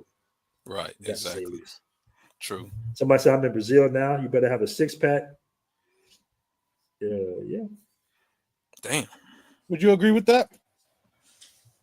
If you want a girl under like 30, yeah, hell, maybe 40, bro. They really in shape, man. Bro, I was talking to a girl that worked out 2-3 times a day. And I'm like, you already in shape, but they're competing against each other. Right. That's why I always say Dominican women are, for me, my favorite, because Dominican women, they just naturally built well. They got a little baby fat. So I like that natural. I don't need a 4-pack from a girl. Right. Green Bean says 6-pack, not necessarily in Brazil, just look slim, fit, and you're good. Yeah, just look in shape. He's right. You don't necessarily have to have a. Let me take that back. You don't necessarily have to be Michael B. Jordan necessarily, but better at least be no stomach. No stomach. Yeah. Don't have to be a body model. No.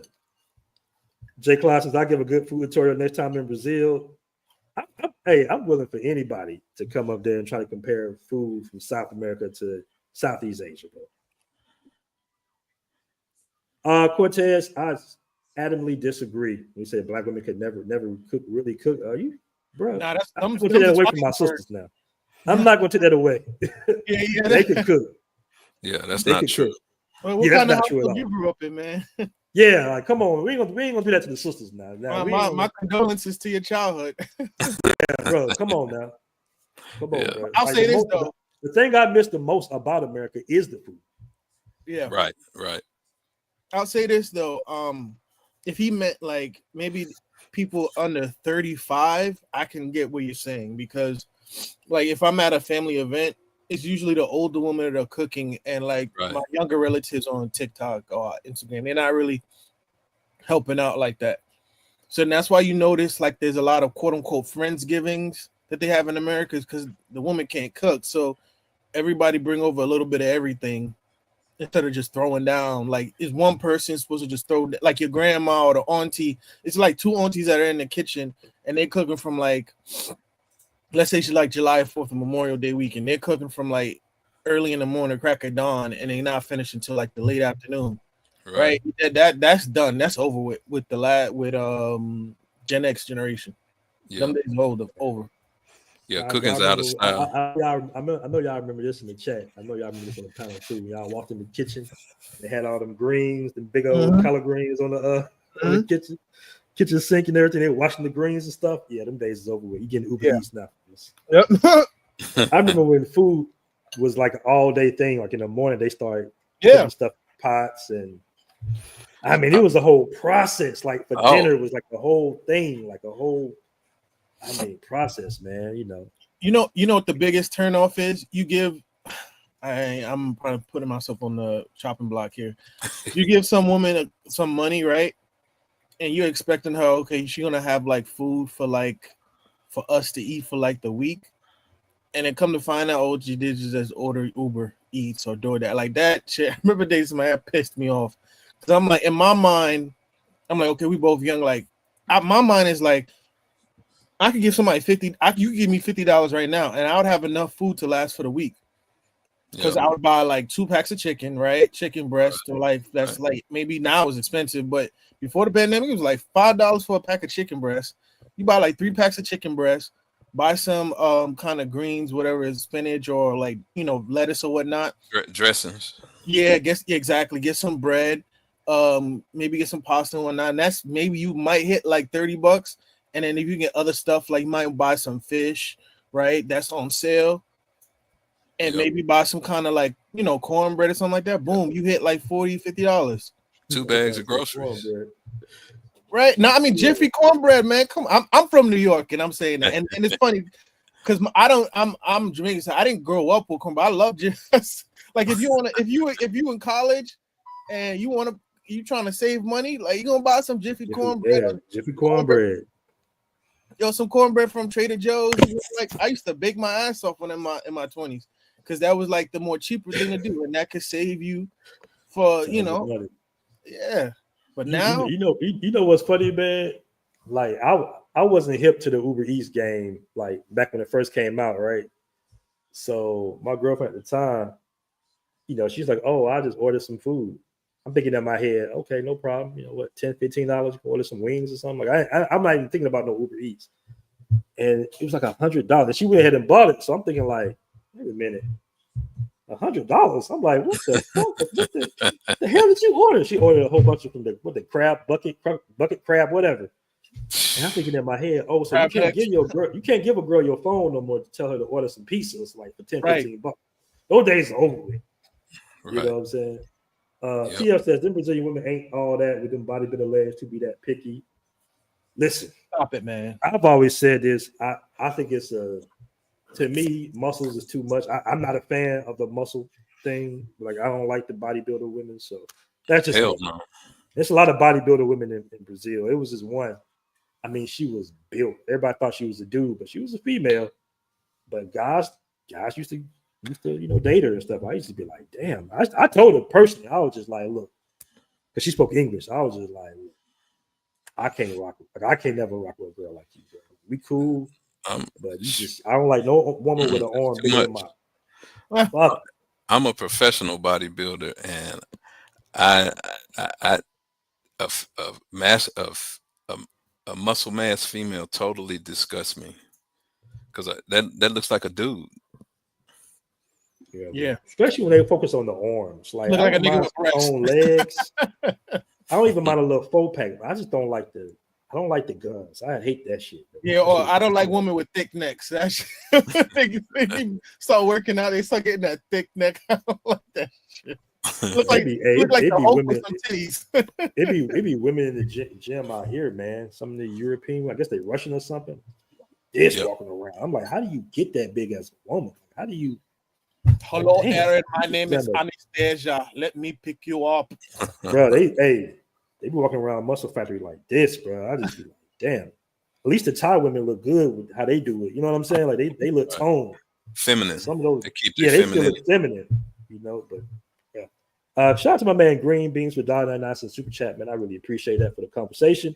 Just the cooking not seasoned right like grandma cooking. Well, nobody cook like grandma. I feel sorry for these young dudes now, man. They probably don't even cut that anymore. Even me, I be cooking for my mom. Like I made some yesterday, but what I did is instead of using butter, I soaked my shrimp in milk. And my mom was like, "Yo, what? Why did it taste so good?" And I used like Thai spices with a little Mrs. Dash or whatnot. Mom was like, "Yo, what the hell you put in this?" And I was like, "I can't tell you." But I eventually told her though. But it's like, yeah, I'm knowing more. In most of my relationships, especially as older as I got, dating American women, I cooked more than they did, and it was weird.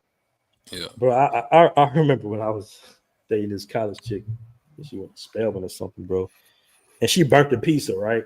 And I'm telling her, I'm like, "Yo, the pizza is burnt." She's like, "No, it's not. It's not burnt." I'm like, "You can smell it. Burnt. It's burning. Like it's a burnt pizza." She's like, "No, this is how pizza's supposed to be." You tell me how pizza's supposed to be. Like, come on, man. She still can't cook to this day, I don't think. But cooking is about because I know how to cook. I'm like, how do you not know how to cook? Like, be black. We had to cook. Like, that's the thing, right? And you're from Mississippi, so how the fuck you don't know you from the South and don't know how to cook? Blasphemous. That's crazy. It's about patience and attention, and what you do in one thing is how you do it in all the others. So, right, you know. As a woman, that's more of you not having the patience and the attention. You rather just be on your phone instead of be like, okay, at least I'll put a timer on instead of just thinking I'm gonna slop up something, right? No, what it means is that she was not raised properly, and that's a big red flag. Well, brothers, like we said earlier, brothers ain't got no business dating in America because these females have been destroyed. They've been turned into dudes. They got a bigger dick than we do psychologically. I'm sorry. They got a bigger. They say bigger phallus. You think we on Rumble or something? Yeah, they got. My man Marcus A. Brown, man, he said she wanted to gaslight you into eating burnt pizza instead of just owning up to it. I don't know. Shout out to my man MAB, by the way, man. Shout out to my man MAB. But yeah,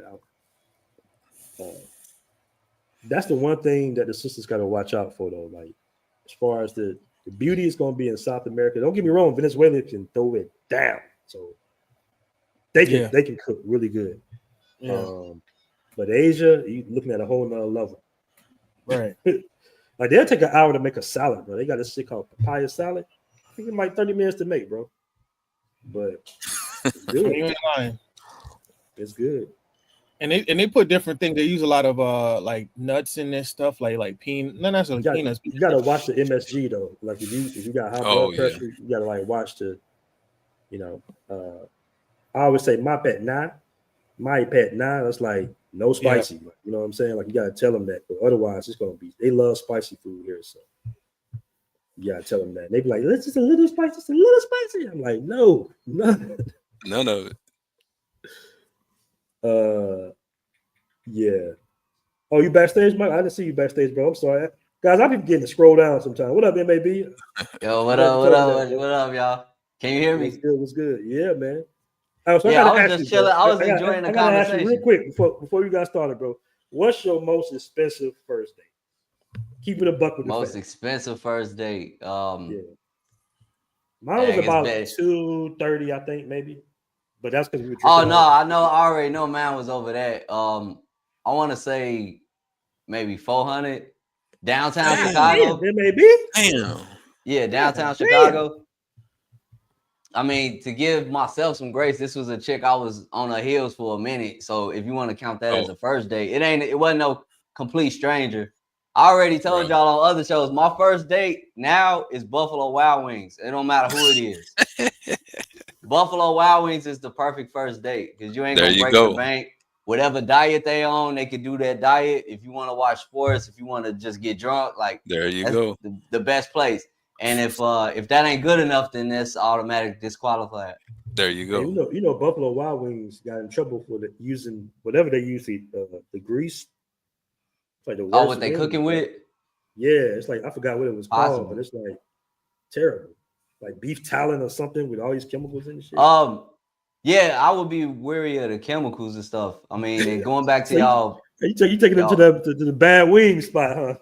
I mean, because they can get more than wings, and I'm looking at it as far as like the atmosphere. It's in enough places. It don't matter if you're in a big city or a small town. Yeah, yep. Buffalo Wild Wings, and it's more of a S test. You know, if that's beneath them, but it's not beneath me, like I can't afford you. Deal breaker. Yeah. You still in Chicago? I'm outside. I'm like an hour north of Chicago now. Okay. But yo, I'm looking at the chat. Shout out to Season Swag. Right. Yeah. So you could always do like I don't know if you can do this in the States anymore, but you could propose like a cooking date. But like y'all said earlier, it ain't like people want to cook. People don't want to cook no more. Hey, that's a good one though. I don't know if it's gonna work for the brothers, but that's a good one. So you'll be the one cooking. You invite her to your crib to cook? No, Airbnb. I don't know them like that. Wait a minute, bro. It's work. It's bad out here. Is everybody? No, explain the setup. What's the setup? Okay, if I'm out of town, right? Say I'm visiting Texas or wherever I'm at. If I'm already there, I don't mind inviting somebody if I can even pull somebody in the States right now. Honestly, I still mess with the dating apps. I might do like either a cold approach or meeting somebody through somebody, but it ain't where I lay my head. I haven't had nobody here. I've been here 2 years. So let me ask you this. So you tell the girl, hey, let's do a cooking date. I'm gonna rent an Airbnb and then we're just gonna buy some food. I've done that. I've done that overseas. I haven't done that here yet. I was just suggesting it, but you know, something like that. That sounds like a grip. So no, it sounds like a good idea, really. I'm saying over here in America. Yeah. That's like a lot of money. I was only listening like 5 or 10 minutes before I hopped on. So I was like, let me just hop on because the link is there.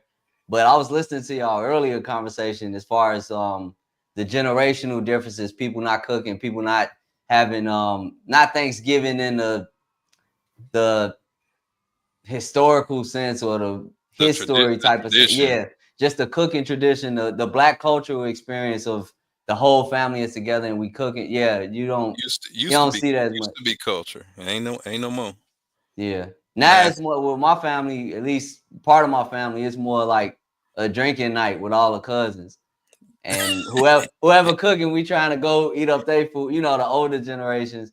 But yeah, and then like brother Asriel said, like most of the guys can cook too. I'd rather go to like a barbecue. I know somebody on the grill, or I know we can order some food and collab on some things, but it ain't like I ain't get on here to bash the sisters, but yeah, it's hard, man. It's hard finding somebody with them old school values. It ain't bashing when you're telling the truth. I haven't experienced as much of the Asian cooking, only the restaurants, but being in the DR, like the Dominican chicks. You was out here. Yeah, I was going to a restaurant. I haven't been there long enough to meet like regular chicks that'll cook at your crib. I didn't get to experience that. I mean, but you ate Thai food though, right? Yeah, in the restaurants. Okay, I mean, it's just basically damn near the same thing, bro. Like, Yeah, I couldn't really contribute to that conversation of like which country got the women that cook the best. But I do like the DR food. How old are you, brother? Yeah, Caribbean food. I just turned 40 in March. March what? March 3rd. Okay, yes, sir. Damn, Terrence, you trying to Yes, get I just social number and shit? Shit. Huh? You say what's your zodiac sign? Social security number and shit? he was No, I'm March Date 2. you was born in what time? No, I'm March 2. That's why I asked the brother. It would be dude that's not cammed up asking all these questions, my brother. Oh, brother, come on. Yeah, yeah. I met Azrael, so I know him. Yeah. Yeah. But no, I mean, speaking of which, yeah, people like I remember there was a conversation, you know, with when it was like the whole thing with the dating coaches and the Passportbros, and they were like, "Oh no, they're cooking. They're not cooking for you." I'm like, that's BS because that's BS because I went over a girl's house I smashed and I opened their fridge, putting back food in their fridge empty. It's only like the ice pack in there. It's like, you know, I'm dead ass when I see that. Like it was. I think DoorDash and Uber Eats just ruined it. I mean, it was already bad, but I think it just no, they didn't ruin it, bro. No. Oh, also I want to say this too. Do you know now they're doing like a Klarna where people financing DoorDash and all that other stuff? Dang. Yeah, it's that bad. A dating app? No, are you talking about that where you could pay as you go type of thing? They put it into like concerts and everything, but for food, yeah, they're doing down payments on like going to doing DoorDash or Uber Eats. Hold on, I'm confused. Wait a minute.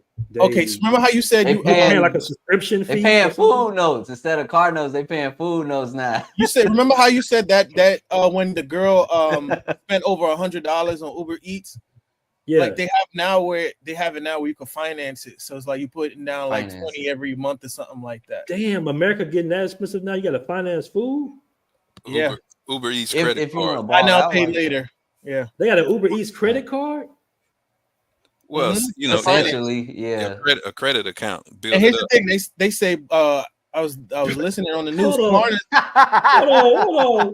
Boss, boss died. Some tacos for 4 pages. God damn.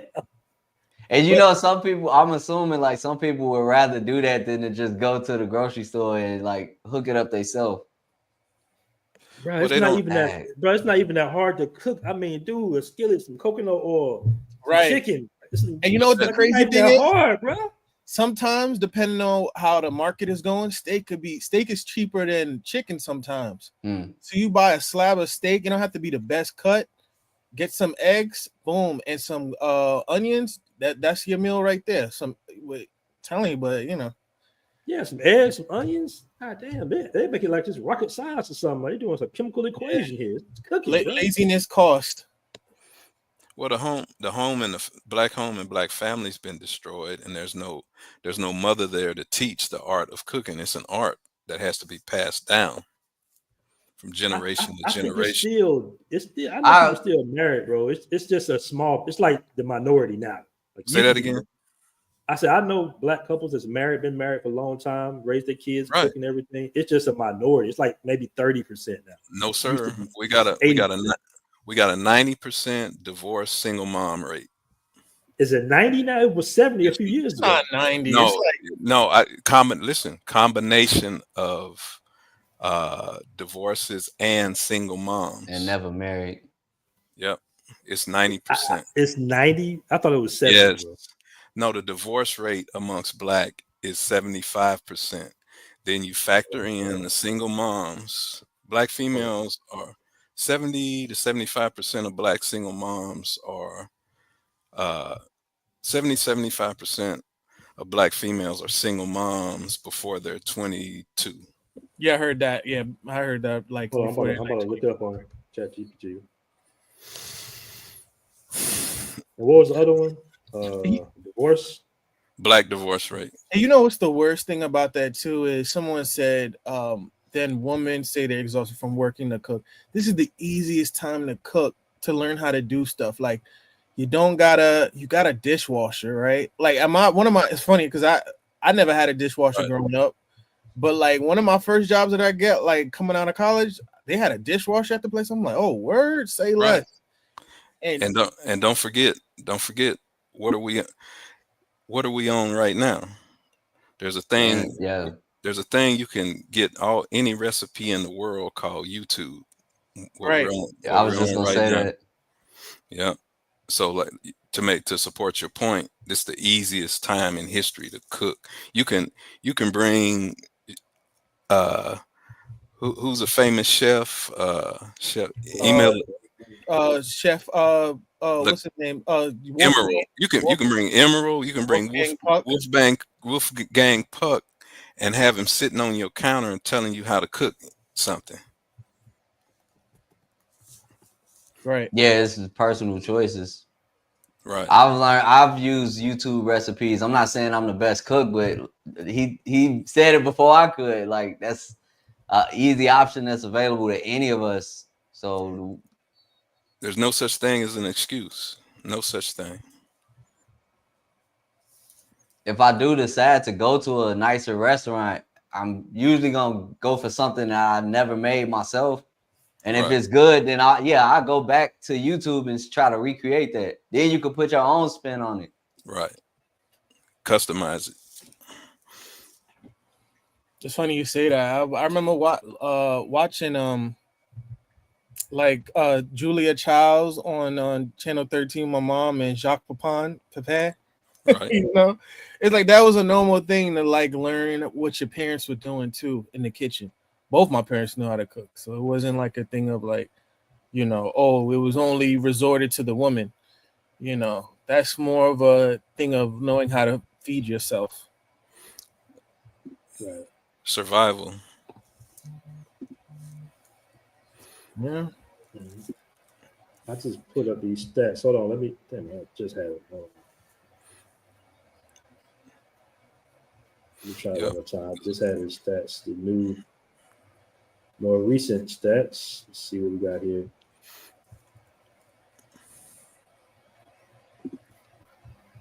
Because I don't think I just know it's not. Not what? 90%. Yes, it is. Hold on, let me see. And you know how I can prove it, brother? What's that? No, my brother operator. Oh, BMT. Yeah. BMT, you know how you prove it? All right, so hold on. This just came from ChatGPT. Black mothers who are single, 47%. All right, that's 47%. Black children living with single mothers, 54%. Black women divorced, 38%. No, that's a lie. Divorce rate, but this is just straight from ChatGPT, 34 out of per 1,000. Chat's Black lying. American. ChatGPT is lying? Yes. AI is lying? White supremacy. Black American marriage rate is 31%. That's very low. I think that's what you're talking about right there. That's what you're talking about. That's what you did, I think, Terrence, you combined the numbers.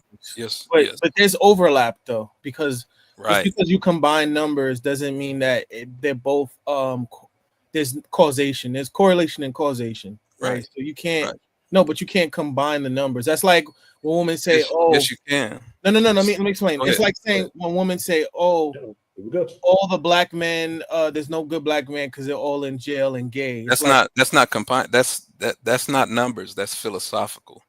So, hold on. We'll get right back to it. Let me catch the super chat real quick by my man J Rags for Colombian 10 million Colombian pesos. I really appreciate that. J Rags, my man. So I used to own a coffee shop in Bmore.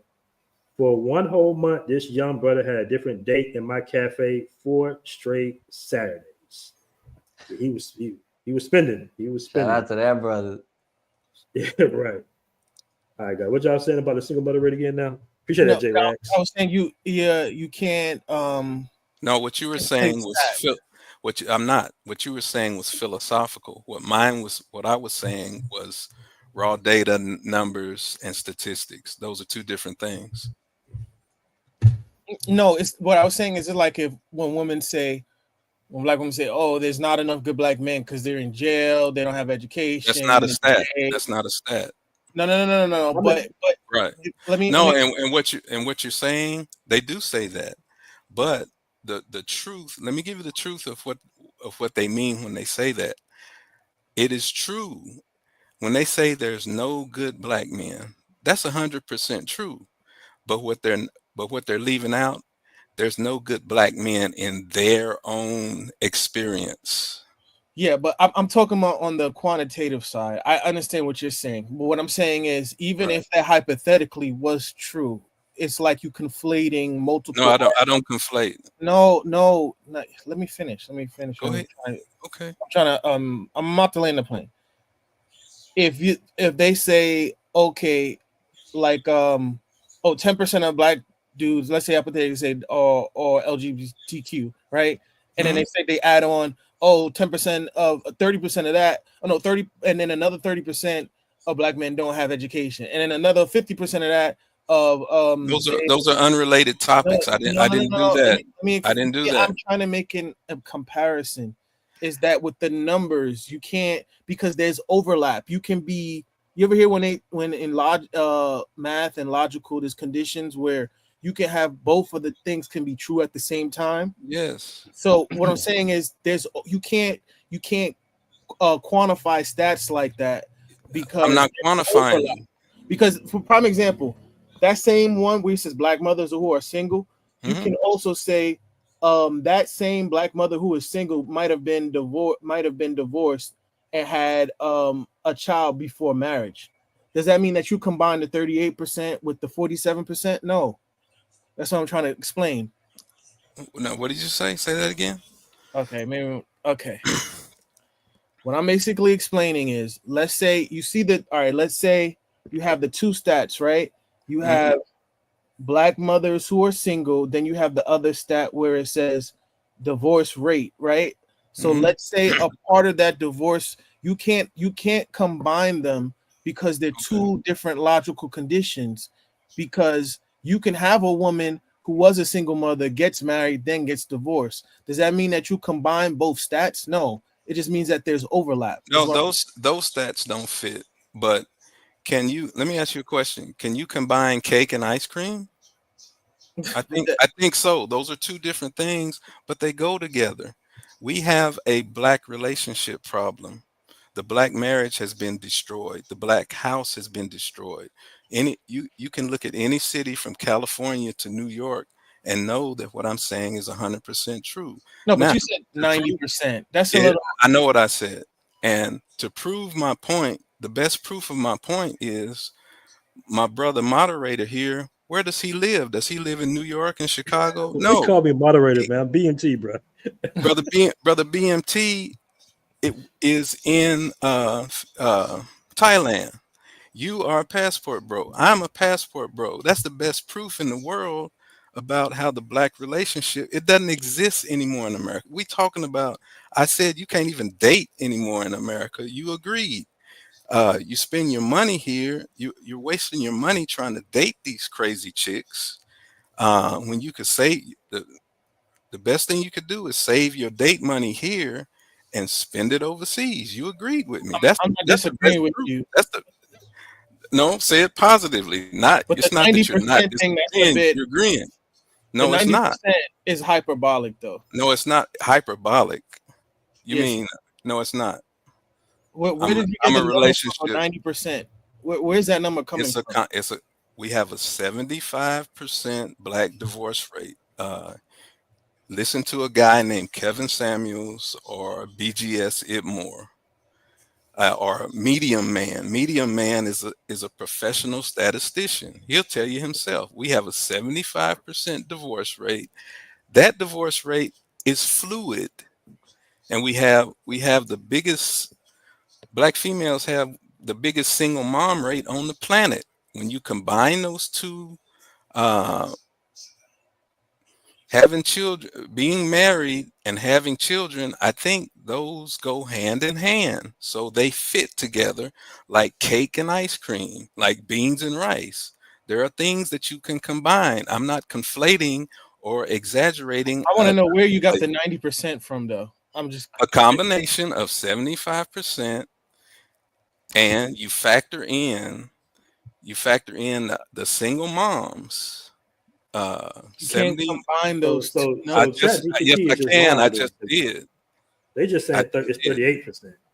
Yeah, ChatGPT is lying. It's called what is it called? AI. Yeah. The first Right. word of AI, I think, is artificial. Artificial means not real. I feel like I'm talking to Oswald Bates. They're taking real world data from established websites like Pew Data and stuff. CDC. Yeah. Well, data CPA, you're a coward. I mean, Get up. You get up here. the biggest revealing shocker is that we're not getting married. Data CPA, you're a coward. Bring your coward ass up here and debate if you think that. Whoa. Hold on. Data CPA with $2 super chat, man. I really appreciate that. He says, oh my God, this doesn't sound like a delusional black woman making up new math and rules. I ain't gonna lie, he's right. Let me drop a link. And I'll say this though to you. No, hell no. Who's right? He is right because you just don't know. No. You're not no. I mean, this is a big problem in the black community. Like, we have. It's not towards you, but like people talk.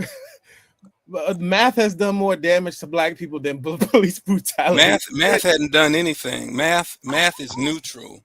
You're making up stuff. No, but you're conflating. I'm not conflating a damn thing. That's like if I say, oh, there are 100 children, right? And 20 of them have green eyes, 20 of them have blue eyes, and 20 of them have brown eyes, right? And then you say, the other ones just have some different color hues, right? And then you say, well, according to the logic, only all combination of all of them have there's only 20% of people have brown eyes. It's like, or have eyes that are not. It's like, no, you have to sort out the data. You can't just say I didn't sort out the data. I gave them separate. That's like if you say green or blue and you put those 20 of the green and 20 of the blue, and then you say, oh, 40% of people don't have black eyes. Like, no, you have to be more specific. No, I didn't. Like, you have to read out the data. Your analogy is way off. I write books. You don't. I have to write, but I don't have to know write. What he do? See, this is why we want to do is to cam up, man, because we don't know who you are, bro. Me showing my face isn't gonna make any difference. It does make a difference. You gotta stand behind what you say. I can stand behind it without being showing face. I mean, you come out here saying like he's talking about ChatGPT is lying. And do you understand what overlap is? Meaning that two things. Do you understand it? You don't understand it. I'll explain it to you. It's when I don't need your explanation. I didn't ask for it. Well, I'm gonna say it anyway. When there's an overlap, you said on your own, right? It's like saying you could walk and chew. You know what I'm saying, Terrence? You're not cammed up. You're talking all this big boy stuff. You're not cammed up, brother. I'm not talking big boy, not anything. You don't know who we're talking to. This dude is arguing for no reason. He's pandering and catering to. He's not pandering. He's saying what I'm putting up on the screen is correct. Well, he can believe that if he wants to. So what agenda does ChatGPT have if they're lying? I thought that's AI. Why don't you call them and ask them? Call ChatGPT. Yeah. See, the brother just did. He looked it up. Okay, do your research. Single mother. Like you sound like when people say what's the phone number? It's 47%, bro. It's 47% in the U.S. currently in 2025. That's what this. What is? You're saying it's 90%. That's what you're saying. I didn't say that. I never said that. I said math is racist. What I said was math is we have a 90% divorce / single mom rate. There's a reason. There's a reason that you're in Thailand, and the reason is not because you can find a good, happy, wholesome relationship in America. There's a reason you're 13,000 miles away from America. There's a reason. We're talking about the stat, bro. We're not talking about this. The stat, you're a reflection of the stat. Of that 90% stat? Yeah. You're deflecting, sir. I'm not deflecting a damn thing. I got a question. Y'all just don't understand. You'll wake up one day. BMT, I hopped on a little late. I guess it's for all the brothers on the chat and the panel, I should say. when you say the theme or the title, Passport Bros versus Domestic Bros, are we speaking strictly in terms of dating or like economic differences, health differences? It's a lot of different reasons brothers go outside of the U.S. So I want to make sure that I hopped on for the right reasons. I really just hopped on to support. Mm-hmm. No, you're right. Yeah, I mean, yeah, it's different reasons why guys travel domestic bro versus passport bro, because you got entrepreneurs that know that, hey, I have more income to invest in my dream if I live overseas. I'm not paying $5,000 a month just to live. So you have that element of it too. Then you have the health element of it. You can eat healthy. It's not as much chemicals in the food overseas in certain cases. So you have different elements of it. So it's not just the women. Different aspects. Yeah. But at the same time, when guys come out here, generally speaking, especially in Thailand, we get in relationships. We get girlfriends. The number one reason is relationships and women. The women in America ain't no good. Not necessarily. I think that's the reason it gets the most attention on the internet. I've been to 34 different countries, necessarily. Elijah Muhammad said it best in the 60s. The only heaven, get your pen and paper out, write it down. The only heaven for a woman is in a man. The only heaven for a man is in a woman. The Bible says a woman is nothing without a man. Nothing can exist without a relationship between man and woman. I don't disagree with that. My question is how do we navigate? Yeah, so I agree with that statement you made. Right. Well, you quoted Elijah Muhammad. My question is, how do we battle that dealing with the state, the government in your family affairs in countries such as the United States? That's my frustration here. Dealing with the government, what do you mean, brother? Every interaction of your relationship here involves the state. If you're even procuring a relationship, it's the man versus the state, basically. You have to realize that you cannot, your chances of getting a relationship in America is a lot less than 1%. So why would you gamble? Your relationship is your life. The Bible says the wrong relationship will kill you. Doesn't say hurt you, doesn't say stress you, doesn't say make you upset. The wrong relationship will kill you. You marry one of these chicks, and don't be Travis Hunter and Tiger Woods. Marry one of these chicks, and you look up a few years later, and she done took all your wealth. And how did she? I mean, I think we agree with each other on that. But how is the woman taking all your wealth? Like you said, through the state. You said it best. She's supported by the city, state, and county, and the judges. That's my only argument against dating in the States. I don't have a problem dating women. That ain't no argument, brother. That's a fact. No, I'm saying like that's the only point I want to highlight. Like, it can't be. It's not up for debate. Like it's so. It's not, because it's clear. Nothing is absolute, brother. That's an important fact to highlight. If you don't believe it, Google Tiger Woods. You mean ChatGPT? No, that's what you mean. No, but Google owns ChatGPT. You know, right? You're changing the subject about 3 or 4 times. No, but you said nothing. You said ChatGPT was lying. You don't even have to Google. You can just look at the people. Now who's conflating? You can just look around. Like, look at your coworkers, your family, your male family members. Like, you can see guys getting drugged through that system left and right. Thank you, brother. All right, so we talk about the system. Les Cantor says Trump ending social services is going to bring black families back together. It's going to humble these women. What do y'all think about that?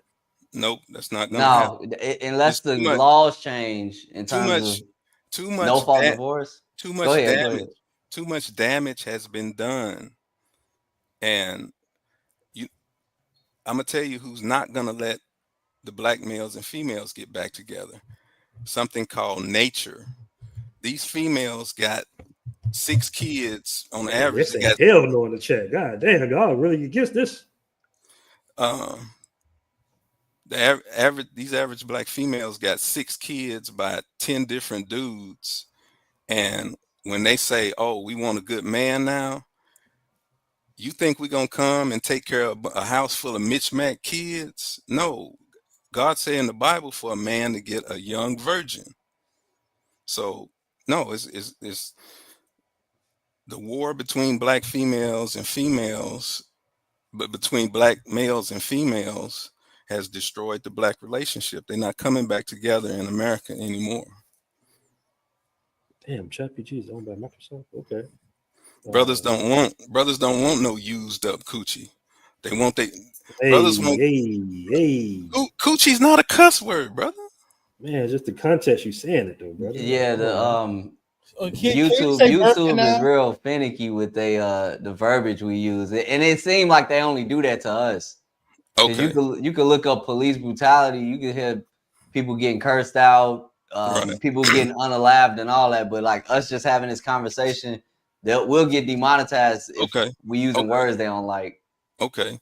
Brothers like their vagina like they Nikes, brand new in the box. They don't want these chicks with 6 kids by 12 different dudes. They're not going for it. Don't think you're gonna go overseas and find something so much different, bro. I've already found it. They got single moms everywhere. No, not like they do in America. No, sir. But I believe if you're an older dude, let's say somebody that's, I think if you're younger than like 35, I don't think your only choice should have to be dating a woman that has kids. That's the issue. I think that's a big deal, especially in the black community. Like you watch the Pop the Balloon show, it's like they're like, oh, they finally find a guy that they actually not picky with, right? And then when he has like 3 women left, he's like, oh, do they have kids? And they all have kids, right? So it's like such of a big ass mismatch, right? Who has kids? On the Pop the Balloon show. What I'm saying, I'm giving an example, like let's say it's a guy that they didn't pop the balloon on, and as soon as he asks them, like, oh, do they have kids? And then all of them say yes. Let's say there's like 10 women there. It's like out of the 5 that's left, 4 of them got kids. So it's like even if quote unquote their choice, it's like you're still dealing with, if you're under 30, like you're still dealing with women that have kids, right?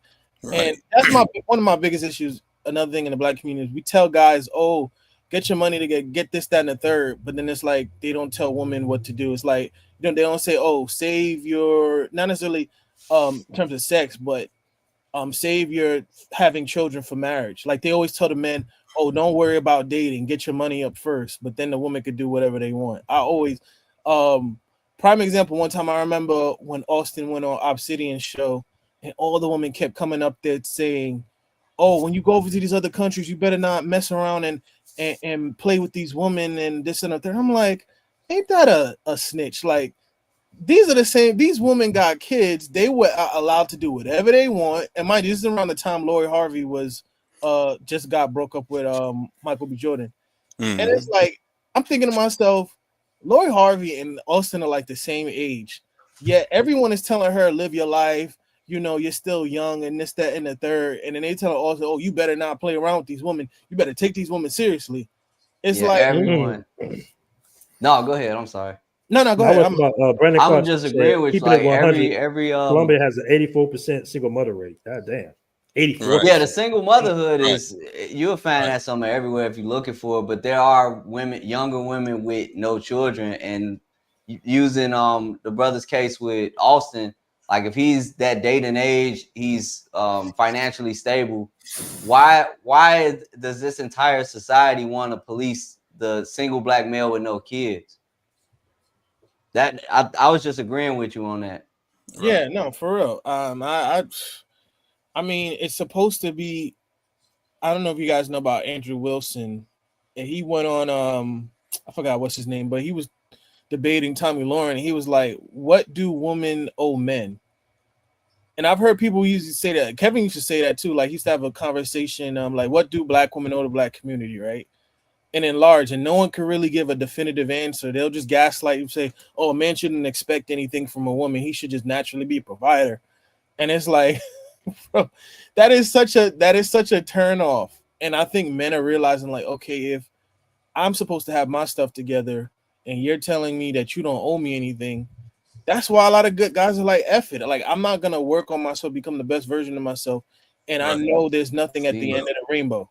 Well, the internet and shows like this, the black manosphere has given the black man what he's never had, and that's the microphone and a chance to wake up to the role, duty, and responsibility of male and female functioning in a relationship.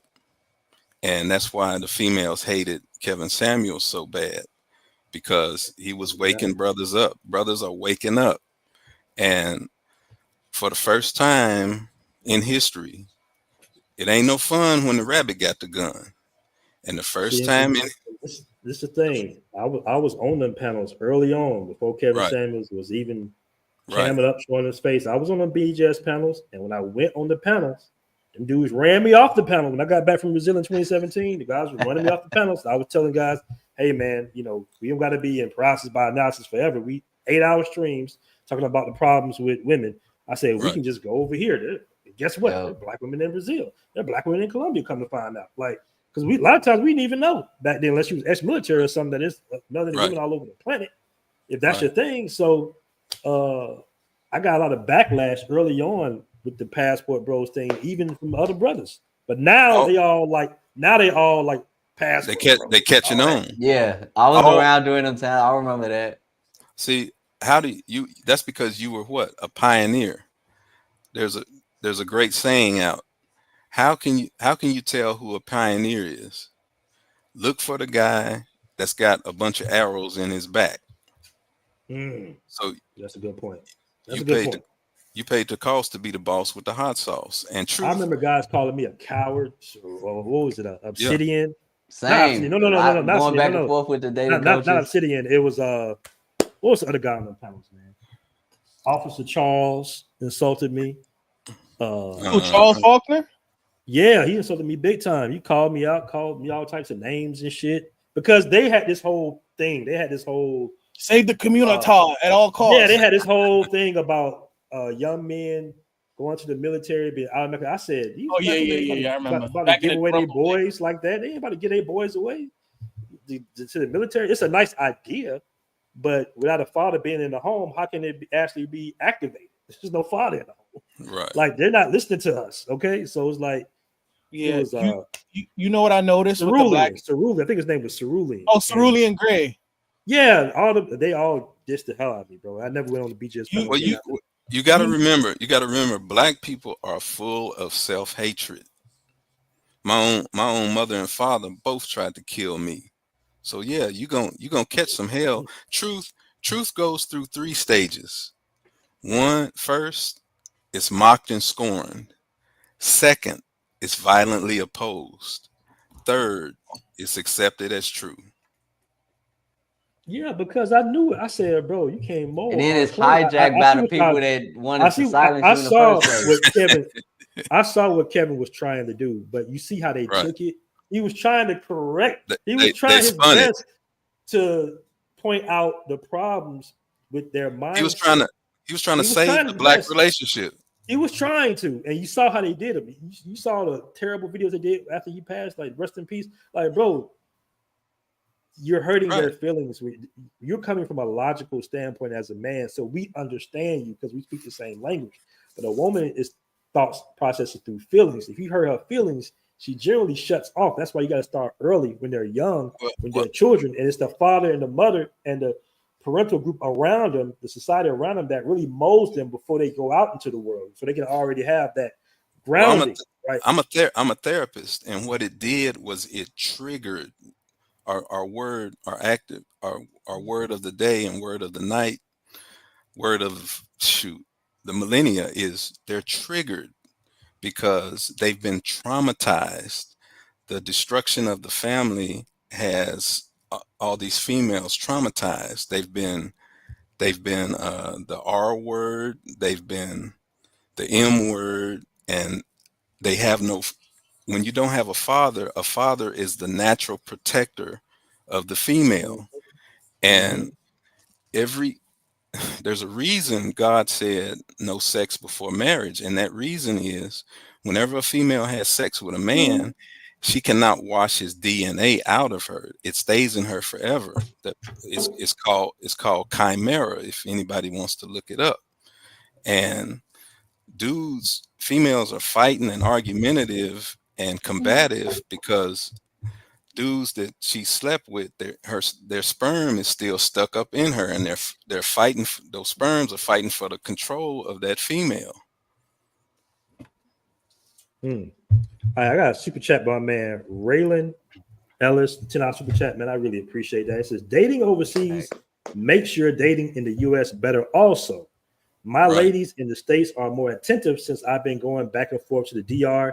Traveling lets you know what you deserve. You are 100% correct in that statement, brother. That's very true. It puts them on high alert because now you are a high status value male because you have the ability to go overseas multiple times a year. And it definitely flips the table. Like when I was going back and forth in 2017, I started traveling more. And that conversation always came about. And they say, yeah, I've been to Brazil. They always get triggered like, okay, wait a minute, hold on. You've been to where? You've been to where? You've been to where? Oh, damn. And it just sends them on like high alert. Like this guy can take his ass and go overseas anytime he wants. He got options. I'm gonna catch a He flight. got options, which is going to make me, if they really like you, they got to step up their game. Right. If they like you, that's if they like you. Right. Like if they don't like you, they're going to be like, fuck him. But and that's what you want. That's what you want.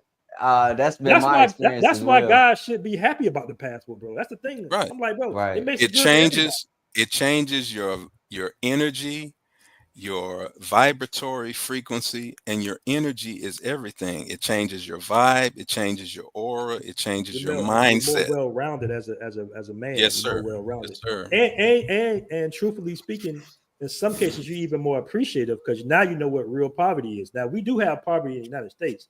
But when you go see Dominican Republic poverty, Colombia poverty, and Brazil poverty, you just like, oh, wait a minute. Okay. So you know what I'm saying? Like we didn't build our projects. They had to build their own project. You know what I'm saying? No, they sleep on that side. Wait, I got 2 questions for the panel now. Go ahead. That's been my experience as well. Like I get more attention here in the States. I kind of resent it at times because it's a mix. Some people are happy for you. You'll really find out who's not happy for you. Just going out doing your own thing. But my question for the panel is, do y'all remember this time, once upon a time, where in dating here in the States, generally speaking, women would say that they wanted a man that was well-traveled? Because I remember hearing that a lot, and this is before I started traveling. I don't hear them say that as much anymore. Like that narrative has changed. Damn, yeah, that's crazy. You're absolutely right. If you telling certain people you traveling now, it becomes like a red flag or a question. That used to not be the case. Ask you like, "Oh, are you a passport?" It's because of the passport, bro. No, I've heard. You see people online, they like, "This is why I'm celibate." Because if I find out a nigga went to Philippines or DR or Colombia, I automatically think, "Oh, he probably over there because he a passport, bro." And the whole thing of them, you see them videos that they put out, like I've seen on TikTok. Their numbers are off. They talking about 84,000 new cases of HIV. I'm like, that. And Media Man already debunked that. That blows my mind too because you're more concerned about misinformation can actually get nurses in trouble. They can lose their license by stating incorrect false information. Yeah, talking about they be discussing passport, bro. Savage. I'm like, get the fuck out of there. Right. So 84,000 men are just passport bros. Said they all. That was disingenuous. No, that was the Dominicans. They talking about the Dominicans had 84,000 new cases. Yeah, exactly. Right. Not like how they misconstrued it.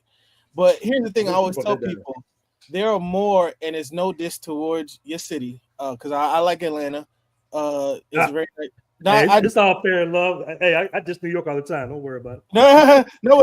It's funny. Last time I went to Atlanta, I was like, "Oh, this is a really nice place." It's compared to where I went. I mean, it's like because I was near Atlantic Mall, but even though it's a more upscale place area, but I'm like, "Oh, I like how clean it is." Even the trains compared to places in New York, I'm like, "Wow, the trains are cleaner." Everything is relatively, especially pre-pandemic, like it was. Atlanta was really, really nice. A really nice place to go. Like if you want to go. It ain't clean for us. That ain't for us. Well, I'm saying relative to New York, because New York is grimy as like hell. But I'll say this: compared to like there are more, you have a higher chance. There's a higher rate of HIV in Atlanta than the whole country of DR. Like I did that research myself.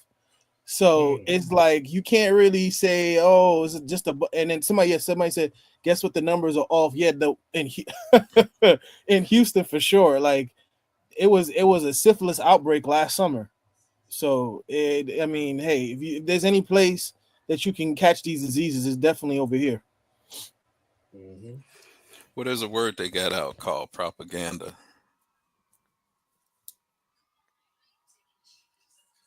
Yeah, man. I mean, even me though, like, you don't have to just go to like,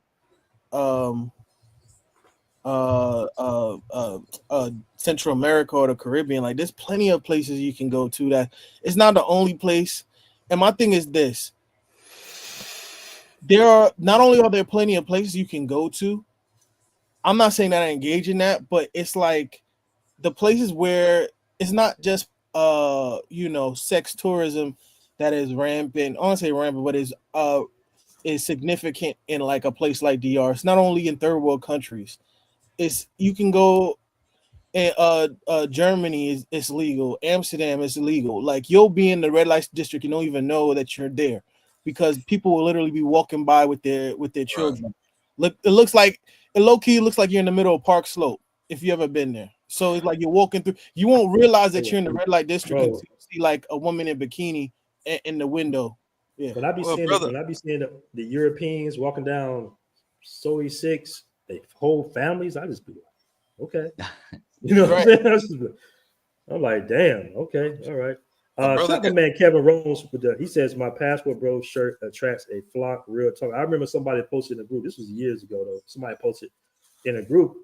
He had a shirt, Passport Bro shirt on, and of course it was comments guys were saying, "Man, I never wear that shirt." And the guy who posted was just like, "Well, actually, I actually be pulling girls with this Passport Bro shirt because what it does is it attracts attention, and on top of that, it can spark a conversation."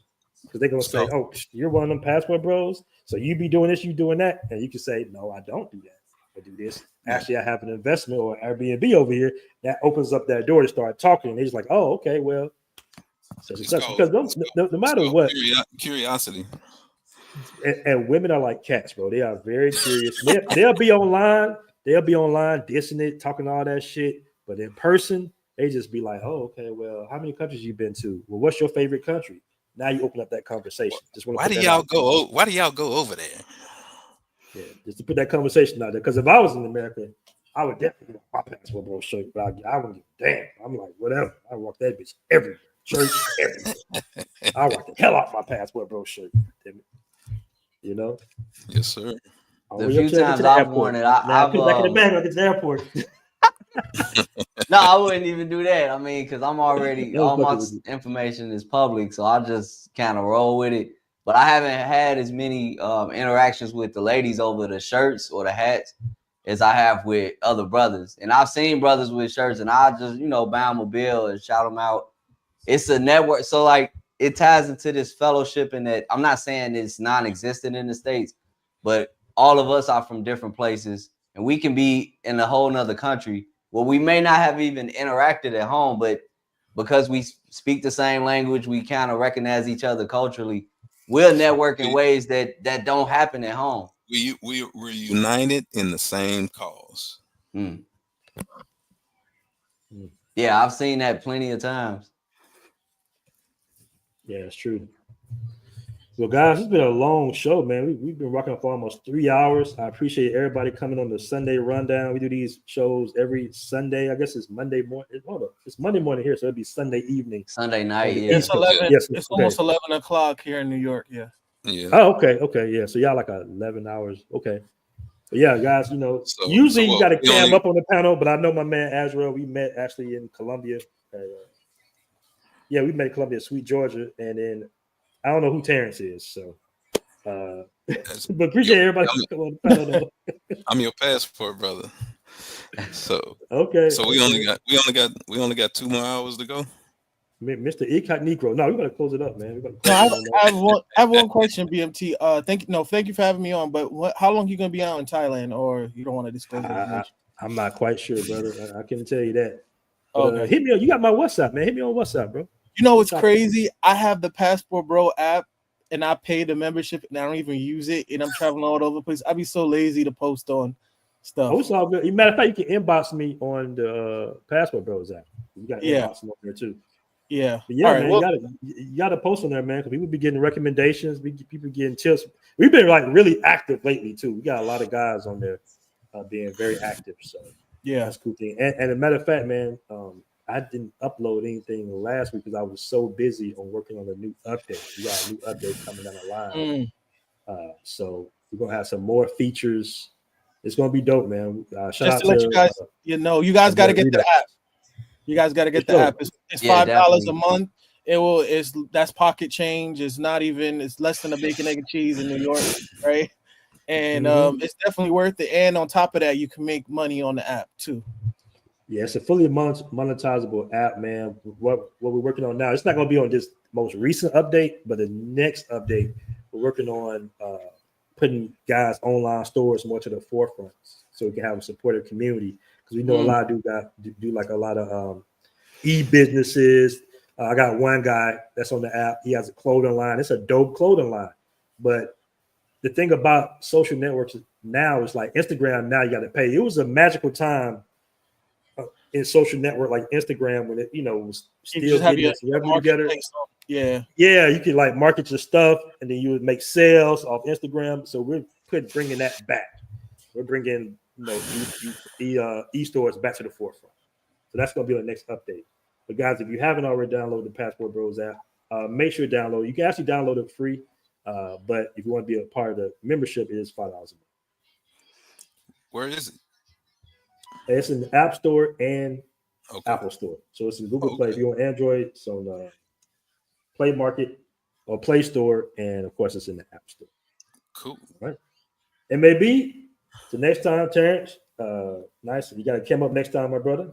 But a good show. Yes, thank you for having me on. Talk about some good topics. You know I'm real, brother. Come on, don't do that. Okay, but next time you got to come up, brother. Don't do that. I'm doing it. Bro. I'll show face in the back. Nah, man. No, it's not that. But peace, brother. Appreciate you coming on the show. I'm gonna sign off, man. Appreciate y'all. Yes, sir. All right, next time, bro. Hey, we gotta work too. We gotta my man. Oh yeah. Work. Guys, make sure to sub to this channel, and he has the dopest Passportbro song out of anybody. All right, my man. Hey, did you inspire that? Song. Thank you for that. Thank you, bro. I got the equipment I was telling you about. Passportbro songs all the time. They be trash, dude. They be so trash. All right. But appreciate y'all, man. Peace. For sure. I'll hop on the next one. Peace, y'all. All right.